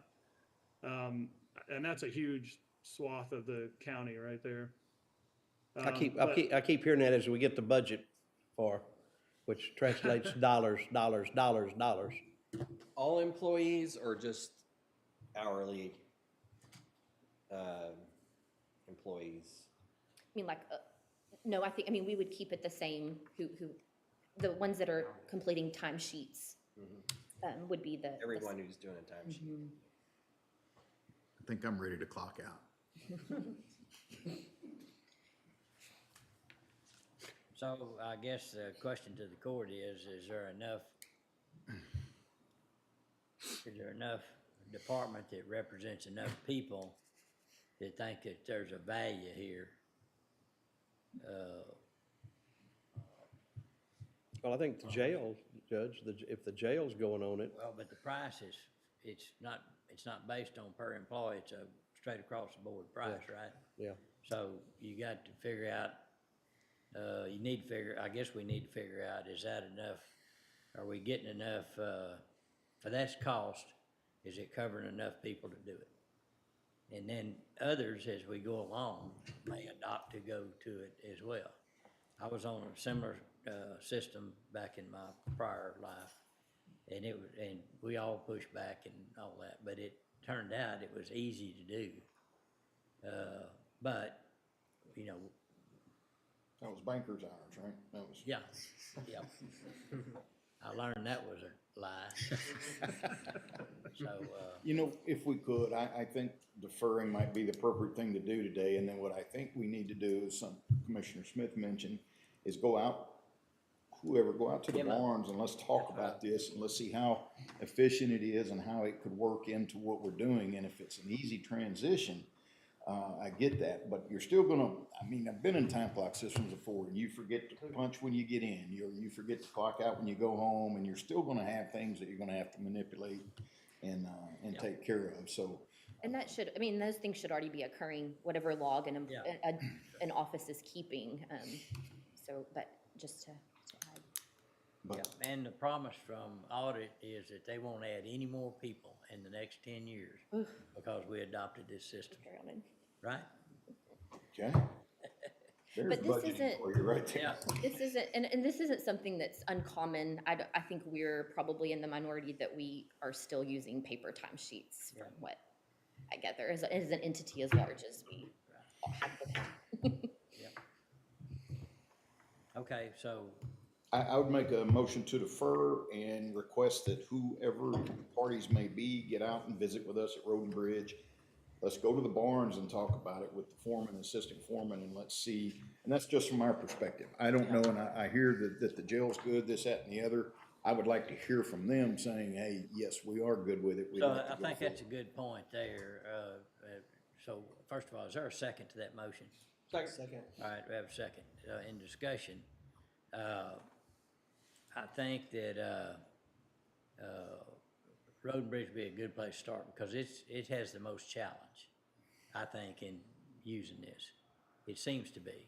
I agree. But the other departments, we need to touch base again with them, but maybe to bring in Captain Ives and John and maybe some others that might see benefit in it, just for us to understand what they're seeing, to be sure we're looking at the same eyes they are. And, you know, we may have a completely different deal. I'd say patrol and Road and Bridge have a lot in common in regards to, Right. you know, and the uncertainty of how much overtime you're gonna need due to incidents and those kind of things. So we have a motion and a second to defer. Is there any other questions or comments or anything that you need besides being prepared for a demo before we bring this back? And I think deferring means we will bring it back. Yes, and again, just the users that are willing to go on board now, let's have a list. Because here's what happens, sometimes you'll talk to someone in command staff and they go, oh, no, we didn't know anything about it. So it'd just feel better to me if we all knew who's actually ready to sign up and ready to move forward. All right, we have a motion and a second. No other discussion. All in favor say aye. Aye. Oppose, pass. All right, I'd like to take a, somewhere between a 5 and 10 minute recess.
Okay, it's 10:59. Let's call court back into session.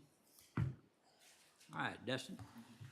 Yes, sir. So we can go to item G9, authorization of property access and use agreement with Travis Yoder for Road and Bridge Precinct 4 Road Drainage Project. Commissioner Perry? Yes, sir. Since we put this on the agenda, a vendor that has, goes out there and obtains gravel has already put the road in place. So that is no longer required of us. So all we're asking for today is the permission to dump spoils out there at this gentleman's mine or his pit. So I would make a motion for us to be allowed to go out and dump our spoils at this location, since work has already been done to provide entry and egress out. Egress, ingress. Thank you. Okay. All right, so, have a second? Any other discussion? No other discussion, all in favor say aye. Aye. Opposed, pass. G10, authorization of agreement with Interpreters to Go, doing business as Sign of the Times. This is for sign language and oral interpreter services. So back in 2015 is when we first had our initial agreement with Sign of the Times. We revised it in 2021 due to fee increases. There are some fee increases again. Those are listed in the packet in the rate schedule. There's also been some changes on the wording. It's more difficult to get certified interpreters. There are qualified interpreters that are used in certain situations, those such as arraignments or other court matters. It's a certified interpreter whenever possible. So just wanted to bring this to court for consideration. All right. Any questions, comments? Is this like this agreement, is this a contract? Does it have a time period on it, Dustin? Is it like a year? Commissioner, I'm gonna double check real quick. Yes, sir, it's 1 year. 1 year? Okay. Okay. My motion would be to approve, Judge. All right, Second. motion made and second. Any other discussion? No other discussion, all in favor say aye. Aye. Opposed, pass. G11 is authorization of professional services agreement and related construction materials testing proposal with Lingerman Engineering for Chapel Road improvements. Zane? Good morning, everyone. Morning. This is Welcome back. Thank you. This is the Chapel Road materials testing contract put before you for recommended for approval. The amount not to exceed $60,000, $38. And basically, it's going to allow the contractor to have all the earthwork, concrete, asphalt, and other items related to the project, excluding the water line, to be tested as necessary. And this contract has been reviewed and is recommended for approval. All right, any questions or comments? What's the pleasure of the court? Motion to approve. Second. Have a motion second. Any other discussion? No other discussion, all in favor say aye. Aye.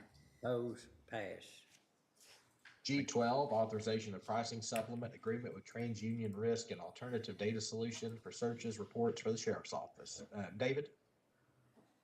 This is a renewal for our TILO service. This is an investigative tool that all of our CID division, Special Operations Division use for getting law enforcement sensitive information. And this is the same price that we paid in the previous fiscal year, but is up from the one prior to that. And we would like to continue using this service.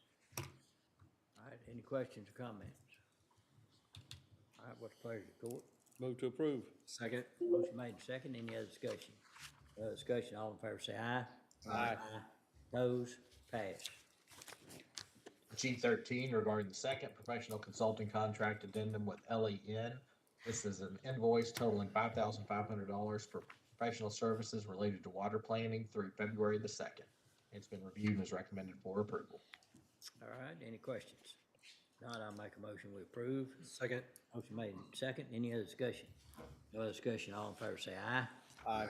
Opposed, pass. Under item H, capital improvement and construction projects, H1 is an update regarding the remodel of the downtown jail project. And if we can defer this today, we will be meeting, our group will be meeting with the design team and with Irwin to further refine the schedule, and we'll have a good update for the court on March the 5th. Okay, I'll make a motion we defer. Second. Motion made second. Any other discussion? No other discussion, all in favor say aye. Aye. Opposed? Pass. H2 is regarding McLennan County Downtown Jail remodel for courtrooms and office space, agreement with Brinkley Sergeant Wigington, authorization of invoice number 16. This invoice totals $116,499.75. Brought it to court today in case y'all would like to approve. It'd be fine if we want to defer and hold it until after that next update as well. It's really the court's decision. All right, what's the pleasure of the court? Move to defer. Second? Have a motion to defer and a second. Any other discussion? No other discussion? Dustin, is there Yes, a, sir. is there a deadline date in the original contract on getting this work done? Or is that something? Commissioner, I would need to go back and look. I'm not certain. I'll have to go back and review it if that's okay. But yeah, that's fine. I know y'all are gonna meet with them. That's fine. Thank you. One of the things is, we're pushing to try to move this along where we've got, we moved the completion date earlier. I'm concerned about the ARPA application. exactly. And we need to push harder, faster Yes, to ensure that we don't have a urgency. trip up. Thank you. All right, we had a motion second, no other discussion, all in favor say aye. Aye. Opposed, pass.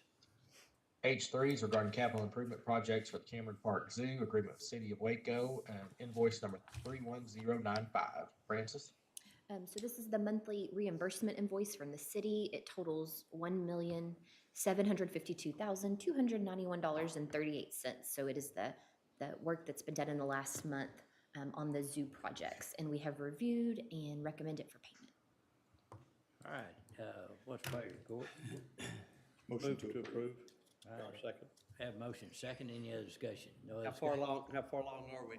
Where are we? Money-wise? Money-wise. Yeah, what's left in there? What's left? One second, I'll show you it real quick. Hopefully enough for some penguins. Do we have any yet?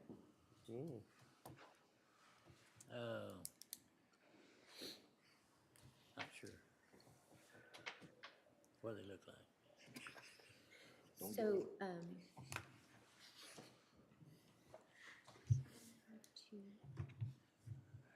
I apologize, one sec.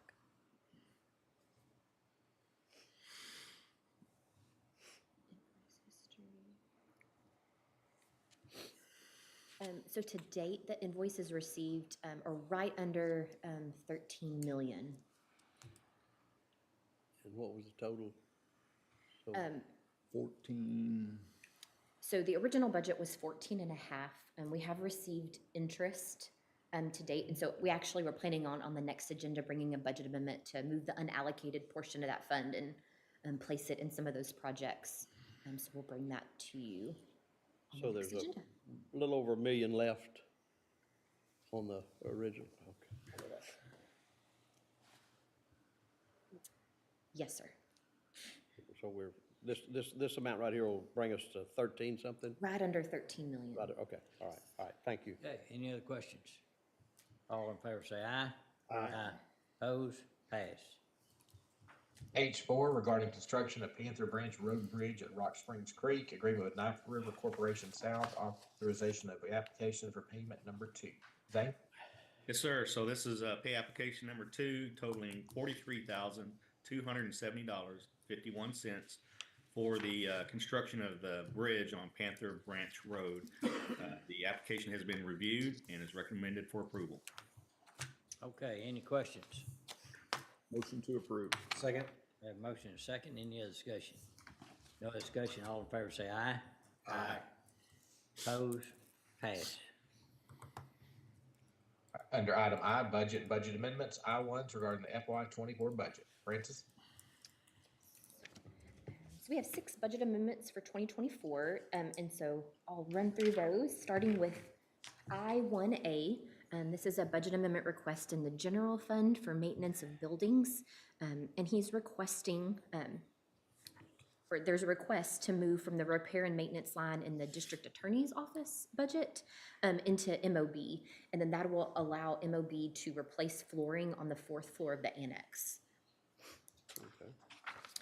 I-1B This is general fund for Constable Precinct 5. And I know you may have questions on this one.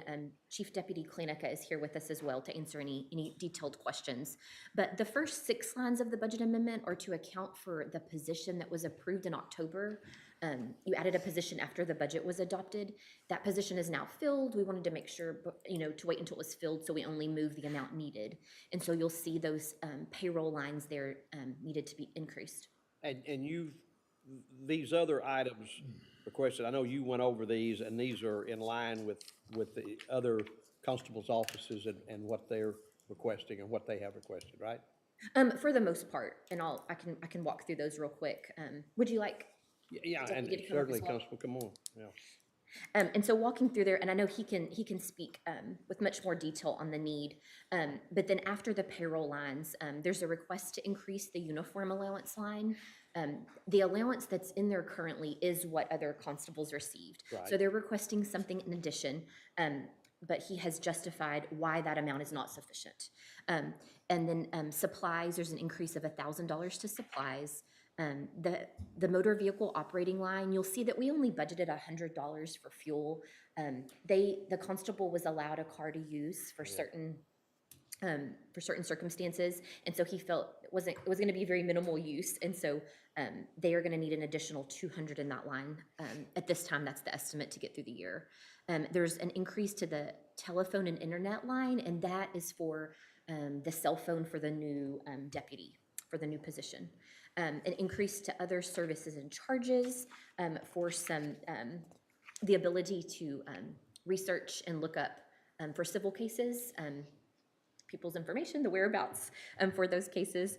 An increase to travel reimbursement, again related to that new employee. And since that employee is driving their personal vehicle, the mileage reimbursement needed to do his duty. And then an increase to professional development, again related to that new position. He's needing some training there to start work. So, and I'll turn it over to Chief Deputy so he can speak on those as well. Good morning, and thank y'all, commissioners, for this opportunity. So just reviewing this, we knew there was going to be a cost associated with bringing the new hire on board, and these are kind of the numbers. And just kind of going at the budget and what we have and what we can make work. We were able to bring it down quite a bit, just working with the auditor's office and purchasing and just learning some new stuff about the budget. But for the most part, you'll see there's a second page that is provided to you for the breakdown of those expenses. And in that particular item, like the uniform allowance, I believe we were receiving 14 and some change for a uniform allowance. Well, as you know, like cost and everything has gone up. And so what I did was we started with the 100. We were looking at, okay, how do we justify this much in uniform allowance? And after kind of going back and forth and looking at it, we were able to come up with a good estimate of just $85 a month. And basically, like if we were to buy pants or any duty gears or any just shoes, just basic items and stuff like that, this $85 would cover that stuff. And what we don't want to do is add money to a different account in a department, because when a department has to buy items for the deputy, that department has to log and keep track of that property. So it's best to pass this expense on to the deputy, but then kind of compensate them so they can still perform the job. As far as the motor vehicle operating allowance, we had $100 in it. That wasn't enough. I think I got 2 tanks of gas, and I'm kind of getting close to that max.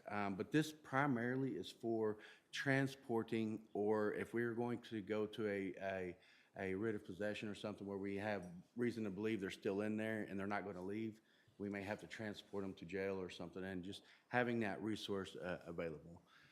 So the $200 increase in that item is just to give us that little buffer. The telephone was calculated by basically taking what the other 2 cell phone lines are, dividing that in half, and then just adding that amount.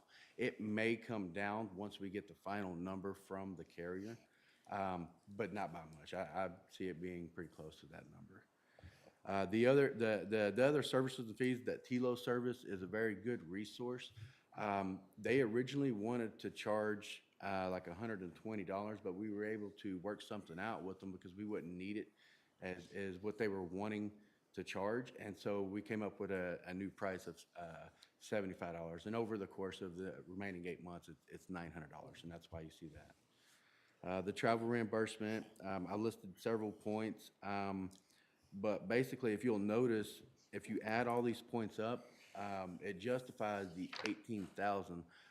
But I'm only asking for 12,000 because with point number one, if we increase in the services that we provide, we're looking at like 200 documents. Well, that's the future, and I can't foresee the future. So if we take that $5,000 away, and we do end up getting that increased in service, I can come back and ask you, hey, we're actually growing and we're getting those services, and we'll have a kind of an amount on that. And so I'll just be able to come back later on that.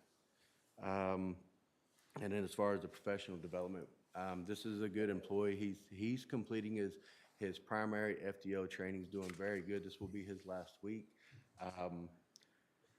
But now we're going to start growing so he can provide long-term services for the county. So what would the professional development, give me an idea of what that would be? I mean, how many different classes would that get him? What, is that just a kind of a shot in the dark on that, or is that a pretty firm? So some of them are very firm with the price, and then the other ones are kind of an estimation, and it includes such as travel and things like that, lodging, hotel. I've kind of summed it all into this one account. I know that they'll have to come from other accounts, but what we'll end up doing is with that training, let's say lodging was $500, we'll probably transfer that to the appropriate account. And you're correct. It would all come from professional development. Would it? Okay, Yes, okay, sir. okay. I'm still learning, I'm sorry. Yeah. That's all right. But, so he would get a basic civil service process certification, which will allow him to start being able to issue out the process. He'll do the FTO, which is free, and that would be me showing him, hey, this is how we do the job, this is our requirements and stuff. Then he would go on to a seminar where he'd learn more detail about how to do that job. And then there's an armorer class, so he has his master's certification. So he doesn't have to take the bottom classes that a peace officer would have to take. And so this is kind of his reward. I was like, hey, out of the classes, I have these in mind that I can send you. Is there one in particular you want to go to? And this was one of them that he picked, which is a good class, but it benefits the county where if one of our service weapons or something goes down, we can give it to him and he can fix it without having to go alternate routes and, costing the county. My only concern there is this course would give him a certification to do such? As far as the armor, it'd give him that knowledge to do. Because he'd be taking on some liability that I would be a little concerned about. Well, it'd more or less be his personal knowledge development, not necessarily I have to by the county. So like if my service weapon breaks or goes down, I either have to buy a new one or I have to get it fixed. And so I would want to send that to somebody I would trust that be able to fix it, that I know they're going to do it right, and he would be able to provide that benefit for us. Do we do that in any other, does the SO do that such? Y'all have an in-house armorer? Okay. And then the advanced civil process is, now we're getting into not the basic standardized small claims citation stuff. We're looking at executions, and I plan on trying to send myself to this class as well, but it's that second level of training for the civil process. And then the process server course it's kind of like it's a one-day course, and it's primarily to give that outside perspective on how other outside agencies perform the same job we do. Is there a different way we can do it to be more beneficial to our clients? Well, if I remember correctly, the original amount came in around, was about 80-something thousand, and I appreciate the fact that you and Francis have worked to get this where it needs to be, and that there's certainly going to be cost involved in a new position, so I'm pleased where we are with it, and I appreciate what you did. Thanks, sir. Other questions or comments? What's the pleasure of the court? Move to approve. Second. Oh, I guess, do we need to do that separately? We could do them all together after I finish the list if you like, or. Okay. We have a motion and a second out on this one. So we Yeah, might- go ahead, that's, Okay, any, no other questions? All in favor, say aye. Aye. Opposed? Passed. Thank you, sir. Thank y'all very much. Thank you. Appreciate what y'all are doing. And so then continuing down, so I-1C, this is a budget amendment in Fund 125, the Court Records Preservation Fund. And the district clerk is requesting to move from the contingencies in that fund into the line item for conservation and restoration of records. And this is related to phase 2 of a records restoration project that they are working on. Oh, just 1 second. That last item, did you take it as a whole, or did you just vote on the one? I think it was just that one. I-1B. I-1B. Yes, sir. Was there more that needed to be voted on? Yeah, Yeah, we're gonna vote on the rest of them when she finishes. A, C, Okay. And so then I-1D, this is Fund 401. This is to increase the line for the project for the door modifications at the Highway 6 jail. And so the bid was presented to you earlier and approved. And so based on the actual cost, we will need to increase that line by $20,401. And that's coming from contingencies within that permanent improvement fund. I-1E, this is General Fund, Road and Bridge 3. I'm requesting to move from the contingencies in that department into other services and charges for towing cost. And then I-1F, this is a certification of revenue. It's revenue related to the proceeds from an auction. And so the amount is $23,783. So this revenue was not included in the original budget. And so there's a budget amendment that goes along with it. And so the department is requesting to increase capital outlay in their department, but by that same amount. Okay. So yes, we need to approve I-1A and then C through F. Yep. All right, any questions or comments? If not, is there a motion to approve those remaining items? So moved. Second. Have a motion second, any other discussion? No other discussion, all in favor say aye. Aye. Opposed? Pass. All right, we have nothing under item J this week. Under item K, grants, grant proposals. K1 is our ARPA discussion. K1A is authorization of legal services invoice from Haley and Olson. For ARPA matters, it totals $500 for their January legal services. And then K1B is regarding the professional consulting contract with LAN. And this is for their services related to ARPA through February the 2nd. And it totals $9,166.09. Just as a reminder, that's for the project identification and then also the engineering monitoring phase as these projects are ongoing. All right, any questions? Hey, Dustin, when, on all this ARPA funding that we're doing and cost related to it such as this, does it break down which projects they have monitored for the previous month or whatever for what the cost totals up? In other words, No. a particular entity or anything like that? It does not, but I know they are tracking that. So if we need more detail, Commissioner, we could get that on specific projects. Okay. Thank you. So going forward. Yes, sir. Going forward, let's add that in, Will do. okay? All right, any other questions? If not, what's the pleasure of the court? Motion to approve K1A and K1B. second. All right, that motion second, any other discussion? No other discussion, all in favor say aye. Aye. Opposed? Pass. Right, under item L, Department Office Specific Request, L1's Constable Precinct 5, authorization of cell phone request. This is a cell phone for the new hire that was discussed earlier. Okay, That's what we just approved, right? In that amount? Yes, sir. Okay. Right. all right, I'll make a motion we approve. Is there- Second. Motion made second, any other discussion? No other discussion, all in favor say aye. Aye. Opposed? Pass. Under item M, M1, discussion and or action regarding retired patrol vehicle request for Martin Volunteer Fire Department. Sheriff's Office has identified a couple of vehicles. We now need to just work on pricing those and then visit with Mart. So request this be deferred again. All right, Motion to defer. Second. All right, have a motion to fire in a second. Any discussion? All right, no discussion. All in favor say aye. Aye. Opposed? Pass. M3, discussion and or action regarding the 2024 total solar eclipse. Judge, you have anything you want to share today? It's gonna get dark. That's about all I know. There's been a meeting, with emergency management, with all the folks involved in emergency management to bring everybody up to date, of what all they, know, and what they feel like they can anticipate. There'll be another meeting before the eclipse, to kind of finalize where we are with everybody. I listened to the commissioners. I did report in there that Road and Bridge was, to some extent, would be available.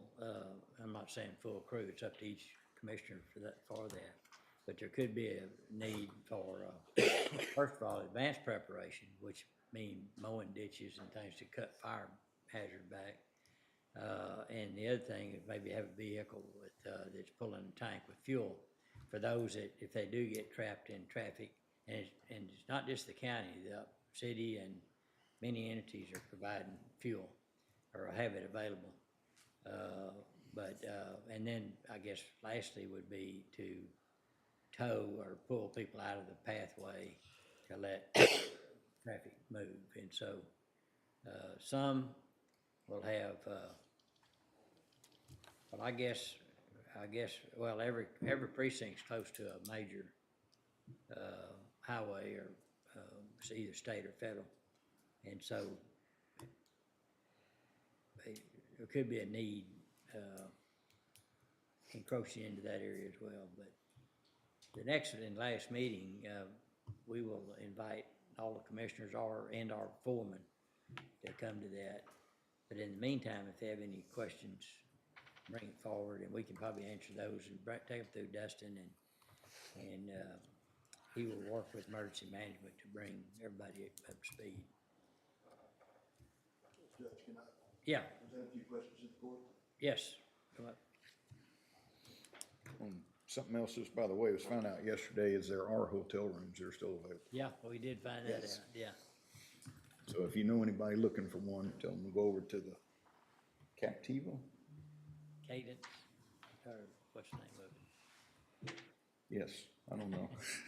It's the new hotel on, On MLK. yeah, but there's Cambria? Cambria. Thank you, Thank you. thank you.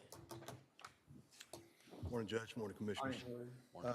Some of the questions we have, just to help us plan going forward from here, would be, and I know we've talked about it a little bit in the past, is a courthouse closure. That just determines the number of deputies we have to put out on the roads and in the precincts, and then as well as a possibility of overtime pay. I know we brought that up as opposed to comp pay. And the reason for this is due to our ask of, we've already asked our employees for, they won't be taking any time off during this period. And we'll adjust that as we see fit. Once we, like that Friday, Saturday, Sunday, they may not be working 12-hour shifts every day, but there may be some days we need them to do that so we can double up on our patrol shifts. And then we're also blocking out vacation for that time frame because we just need all of our employees on hand and available if needed. Because we don't know what we're going to expect. We don't know if we're expecting 47,000 or 400,000. Yeah. And then the other problem I foresee is even if we have 50,000 in McLennan County, which is not much more than a full football game, what is I-35 going to look like because of all the other things going on up and down that north-south corridor, other eclipse events? So what's that going to look like on Monday and even possibly leading into Tuesday? The prediction is it's going to be the highest travel day in U.S. history. And with a large portion of it going through Texas, and Texas being a major draw, especially for out of the country, there's a large amount of people, we understand, coming from Europe to see this. When they come from Europe, what they want to see is Texas. Those of us that have been to Europe, we tell them we're from the U.S. and they kind of throw their nose up at you, and you tell them you're from Texas and they want to hear more about you. So we're a big thing to them. And So that's- they would be correct in that assumption. They would be, sir, yes, sir. But that's the reason we're asking for this overtime, just to help soften the blow of not being able to take off, working 12 hours on, 12 hours off for several days in a row, or not being able to take vacation. And then you touched on it slightly, Judge, if fuel access, if needed at the precinct barns, if we start seeing a fuel crunch or a fuel problem at our local gas stations for our patrol vehicles, needing access to those and a way to keep up with how much we're using so we can log that and charge it to this event. And then we've also looked at possibly, if the commissioners are okay, and I'll reach out to all the commissioners individually if needed, being able to use your precinct barns or precinct offices as a substation. That way we can place people out and not just driving around, but have people located in areas we think will be hot spots. Good idea. And there's already, bathrooms, telephones, tables where we can do reports on and stuff like that, that we need, electricity provided if we needed to move our MDTs inside. Some of the other things, which you touched on as well, is having precinct employees and vehicles available for Monday at least, and possibly Tuesday, for road blockage assistance and fuel. And then Trading House Lake, park use, we're not sure what the use will be. We're expecting a larger contingency on the waters at Lake Waco because all the RV sites are already booked up for that weekend. So we've reached out to Texas Parks and Wildlife. They're sending in some extra assets. We'll have our boats on the water as well.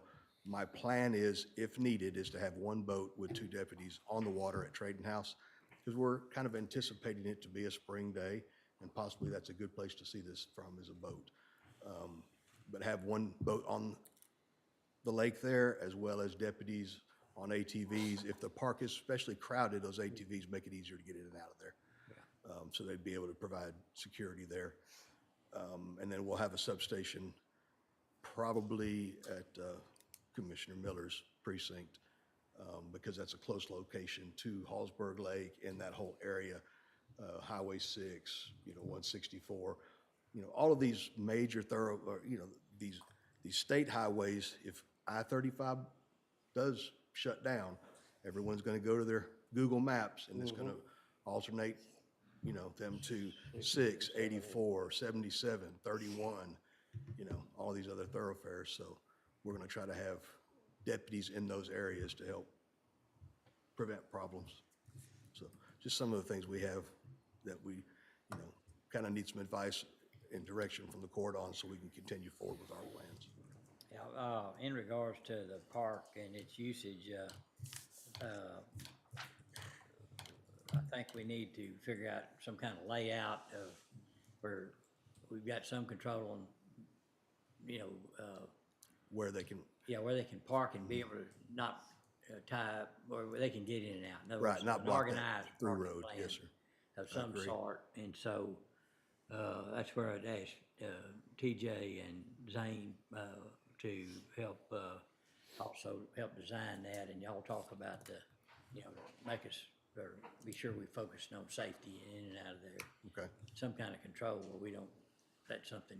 Yes, sir. And, not blocking the fire department's Right. ingress and exit, Yep. which was no fault of ours, but it did happen during the rowing event. And then volunteer fire departments, being engaged in this as well, and so they'll be communicating. So at that meeting, Ryan pointed out some other things, like the cell towers being jammed up. And, so communication's a big factor in this thing, so. So, Michael, you want to speak to Yeah, so as far as communications, I am working on getting all of the county cell phones, starting with the sheriff's office, and I'll expand out from there on. There's a government program called WPS Gets, and basically gives, you call through an app on your phone, and it gives you priority preemption to the cell towers. Like the Fast Pass at Disneyland, you just have to wait in line with everybody else with the Fast Pass, but you should be able to get through quicker. And so, looking at getting that, the county already has that program in place. It hasn't been updated in several years, so getting everybody up to date on that, so that you know, whether it's road and bridge crews or sheriff's office personnel, when they go to use their cell phone, hopefully they'll be able to get through and get a phone call placed out. Did I hear correctly, Michael, that AT&T has temporary towers or something they can bring in to help increase capacity? AT&T and Verizon both have deployable cell towers. The problem with that is they are very localized. Their biggest tower that they have, it's like a semi-truck type setup. You would say, for example, set up McLean Stadium, it would expand coverage at McLean Stadium and the parking lots around it, but it wouldn't do anything outside of that bubble. So there's really not anything they can bring in that will help coverage across the whole area. If we identify certain areas that we know are gonna be heavily congested, they can deploy assets to those areas, but at this time, AT&T and Verizon both are saying, hey, get with the government program, you know, make sure that y'all are up to speed on that. That's your best option for communications, you know. And the other good thing is, you know, we have all of our radio tower sites up and going now. And so, And we can get y'all portable radios for precinct barns. That way your crews that are on the ground working will have 800 access. Our plan is to have somebody in the EOC and basically dispatch people from there.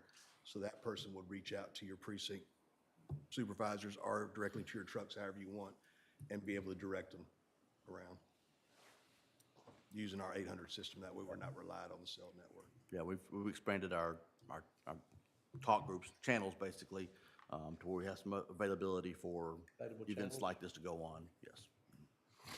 So Dustin, we probably should schedule, Ryan and, SO to be in court, at one of the early March meetings or middle of March meetings, to kind of go back over this, because this is a public meeting and it's a way to get information out. And we will ask the, news folks to be here to take notes as well, so. It might behoove us also to have our foreman, our precinct foreman here that day. Yeah, we can Him online. even set up a meeting, we've been doing regular planning meetings internally, and, Or have them and, at and one of we can, those. and we can have, That would work. we got one this afternoon, and we can get some points hammered out and reach out and get your foreman and assistant foreman's in. Good, and- good.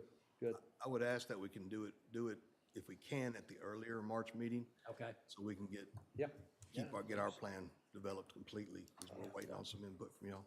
Captain, can you, and it may be impossible to do, can you put a figure on overtime pay? A ballpark? No, sir. Not at this point, because we don't know exactly. We will be as fiscally responsible as we can, Yeah, Commissioner. well, maybe worst case scenario or something like that. I'll have some numbers for you. Okay.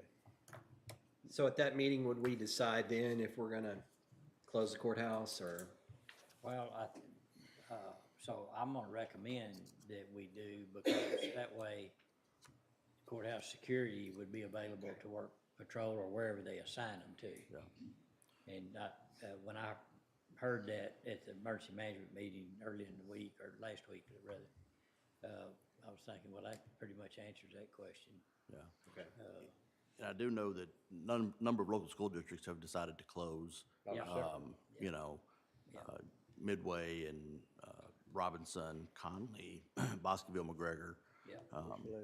You know, yeah, there's several of them, you know, and even those that are off of I-35, you know, are considering it, because, you know, I think the public's expectation was I-35 is gonna be a problem, and that's not where the problem's gonna stop. It's gonna be It's every major thoroughfare the throughout our problem county. there, it's gonna push it into. Yeah. So, And just know, we've also spoken with all of the constables' offices, and they've agreed to provide deputies to us if we need. If we pull all of our deputies out of here, but there's still some offices open in the courthouse, they will man the mag and some of the doors just to provide security still in the courthouse. Yeah. Okay. And Judge, Waco ISD, I have heard, I've not verified, but I believe they have an agenda item this Thursday to discuss potential closure as well. yeah, I got some information this morning. They're probably going to close. Yeah. Okay, and, you know, Dustin, this might not get any kind of response if we want, but traditionally, TxDOT does not start mowing till late. I mean, they let it get big. And that, I guess, at least send our district SWATEC, information about, that's a concern, that there's fuel in the ditches that could pose a problem, and I don't know if they can bump up their schedule. I doubt they will, but something to consider anyway. Any questions? All right. No question. A sidebar. This morning on the news, one of the major airlines has got a Yeah, I special saw that. plane with large windows equipped. You can buy a ticket and follow the eclipse all the way through. It's going to fly the path of the eclipse. Austin to wherever. Just take a night flight then. Yeah. That way you're pretty much assured seeing it. That's right. You're above the clouds. Get up above the clouds. That's Yeah. right. Okay, well, I don't think I'm gonna jump on that plane. I'll park fast. All right, thank y'all very much. Appreciate y'all.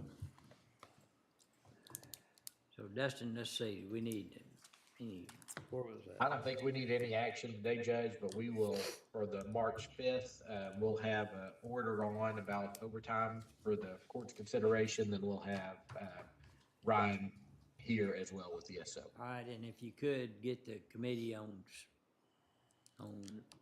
space, space allocation or whatever to address the layout of the park. Right. We can start from there and probably, and we, whenever we schedule that, we can see if Captain Nixon or someone could be here to talk about that. Sounds good. And it wouldn't be in court, it'd be a side unposted meeting. Okay. All right. All right, moving on to item M4, discussion and or action regarding 1211 Washington Avenue building, including signage and building name. TJ? Good morning, everyone. So we've had 1211 in our possession for some time now. We've never really discussed what we wanted it to be called or how we wanted it to be labeled. So I just kind of wanted to kick it off with this discussion through court. If anyone had any ideas on how we wanted to label that or name for that facility, but we're not looking for any action today. We're just kind of wanting to kick around some thoughts on what we could possibly name it. Okay, and then, in regards to signage, there's a sign up there that's not, I think some of the letters are off of it or whatever, so I would assume we'd remove that and either put a sign up or paint it on the building, something like that, or? Yes, sir, that'd be correct. We would either replace the current signage or do some standout letters like we do everywhere else. Yeah, okay. All right, well, y'all, be thinking on that and, we'll address that, but I'd like for that, committee, to also work on it and make some recommendations to the court. And, and as far as naming it, we might want to hold off until we know who's permanently going to be in it. Yeah. So we might have a better idea Yeah, of it what. might need a generic county name, but it could Right, be right. some other. Okay. Anything else, TJ, on that? All No, right. sir, I think that's it. So maybe just, since we're looking at quite a bit of time between the two, so maybe even just a county seal. Yeah, That sounds. yeah, I mean, that would be a good idea. Because And then the the- concept of it being a overflow building for whatever may be, it'd be, yeah, TJ, I think that's probably is putting the county insignia. And be sure, 1211's obvious on there, the address, 1211 Washington, so we can refer people Right. to it. Yeah, okay. Good. Okay, Thank you. thank you. All right, on, M5. So M5 is regarding the restriction of truck traffic on County Line South Road in Precinct 2 and Precinct 3. So M5A is the public hearing on the restriction of truck traffic, and then after that's closed, Judge, M5B is the consideration and or action to approve the restriction of truck traffic on County Line South Road in Precinct 2 and Precinct 3. All right, so it is 11:44, the hearing will open. All right, if there's anyone that wants to weigh in on this at this time, please do so. We're getting killed on this. County Line South is And then later on the agenda, you'll see where 2311 is going to be closed to redo the Tawakona Creek bridges. It's going to be even worse. So just wanted to. Okay, so you're recommending no through trucks? Please. Yeah, okay. Anybody else? All right, if not, it is still 11:44, hearing closes. All right, under M5B is consideration or action to approve the restriction of through truck traffic on County Line South Road in Precinct 2 and in Precinct 3. And Judge, if we could, we need to include that Highway 31 to FM 308 in that motion, please. All right, and so that would need to be included in the motion, so. Motion to approve the restriction of truck traffic on County Line South Road from Highway 31 to Farm to Market Road 308 in Precinct 2 and Precinct 3. All right, any other questions or comments? Second. All right, we have a motion and a second, no other discussion. All in favor say aye. Aye. Oppose? Pass. M6 is authorization of board appointments. These are two appointments that Commissioner Miller had previously served on. M6A is regarding the City Center Board, and M6B is regarding the Waco McLennan County Public Health District. Judge? All right, on M6A, Mr. Jones, you'd be willing to serve on the City Center Board, and Sure. I think you're familiar with the TIF that you're Mhm. involved in. I Yeah. think that would be a good. I've been on the City Center Board before. Yeah, and I have too, and I think it's important that we have representation there.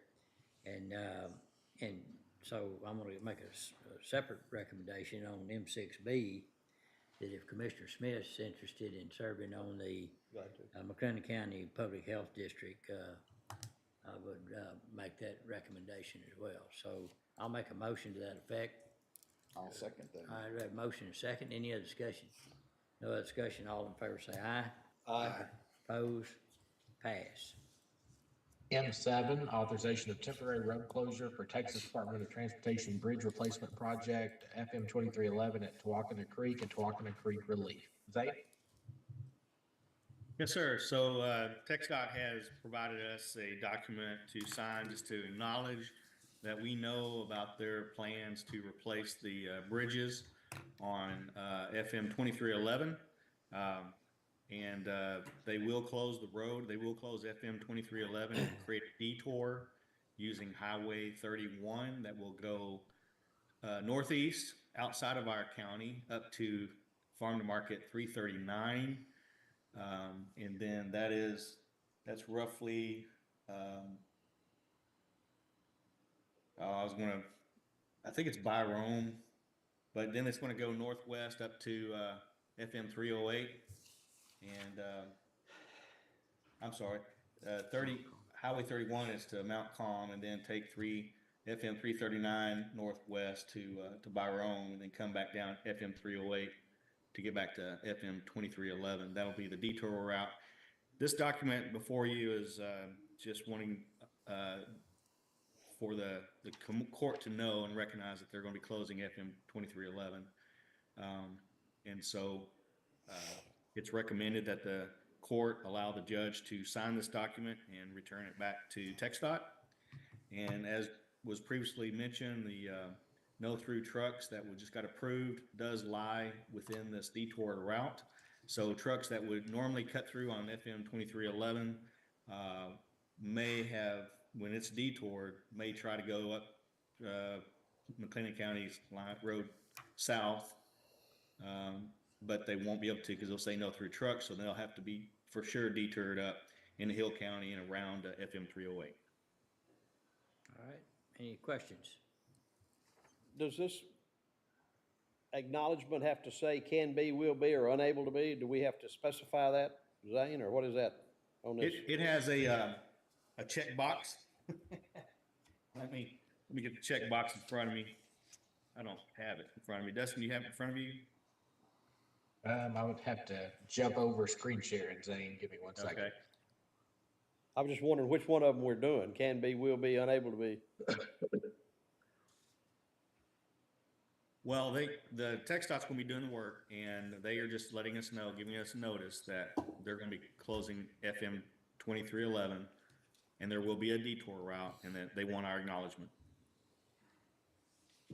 Will this ask for, I confirm the receipt and the notification of the temporary road closure and acknowledge that our operations will be modified temporarily during the closure to the above mentioned roadway. And then I confirm receipt, we are unable to accommodate the closure. Well, we don't do any work on a state route, which is FM 2311, so we would not be doing any driveway culverts. We would not be doing any work on the roadway, so I don't see how we could not accommodate them. So can be Yes. modified temporarily. Yes. Okay, I'm just wondering. This is gonna be County Line South, we're gonna probably have to end up we just hardened it, and it's gonna be Fun. toast. That's all there is to it, Yeah. so. Yeah. Okay, what's the pleasure of the court? Move to approve. All right, is there a second? Second. Motion made, second, any other discussion? No other discussion, all in favor say aye. Aye. Opposed, pass. So they're gonna detour up around Hillsborough and then come back, is that the? It's Mount Calm and Byram, it's not all the way to Hillsborough. It's yeah. not all the way, but darn good ways up there. Fun and games. All right, under item N, Americans with Disabilities Compliance Project. N1, authorization of professional services invoices with CP&Y doing business as STV. N1A is regarding the ADA study, invoice number 95. It totals $291.25. And N1B is regarding the records build ADA renovations, invoice number 10. It totals $357, and both have been reviewed and are recommended for approval. Okay, I'll make a motion to approve, is there a second? Second. Motion made and second, any other discussion? No other discussion, all in favor say aye. Aye. Opposed, pass. All right, Judge, that should be all the action items. Okay, all right. If y'all will bear with me just a second.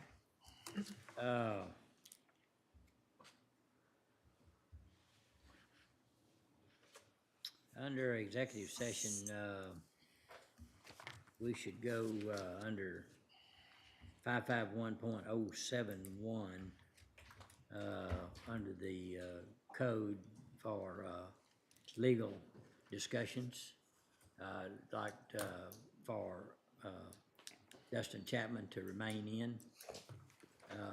And I think that's it as far as outside folks, right? Yes, sir. All right.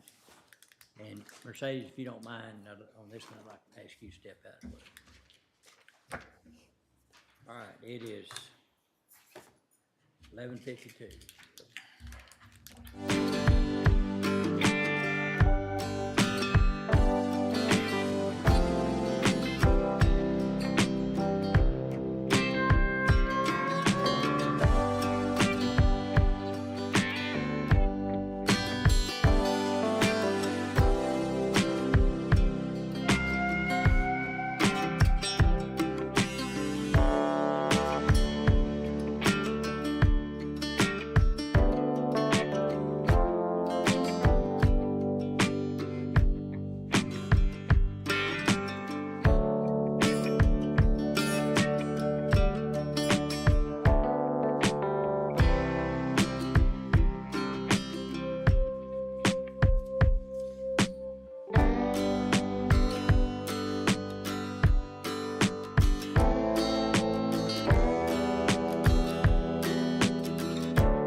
should go out to the harbor. and Recording in get fruit, progress. Yeah. Fresh fruit. Oh, really? Okay, it is 12:49. Let's call court back into session. Is there anything else to come before the court? All right, if not, we stand adjourned.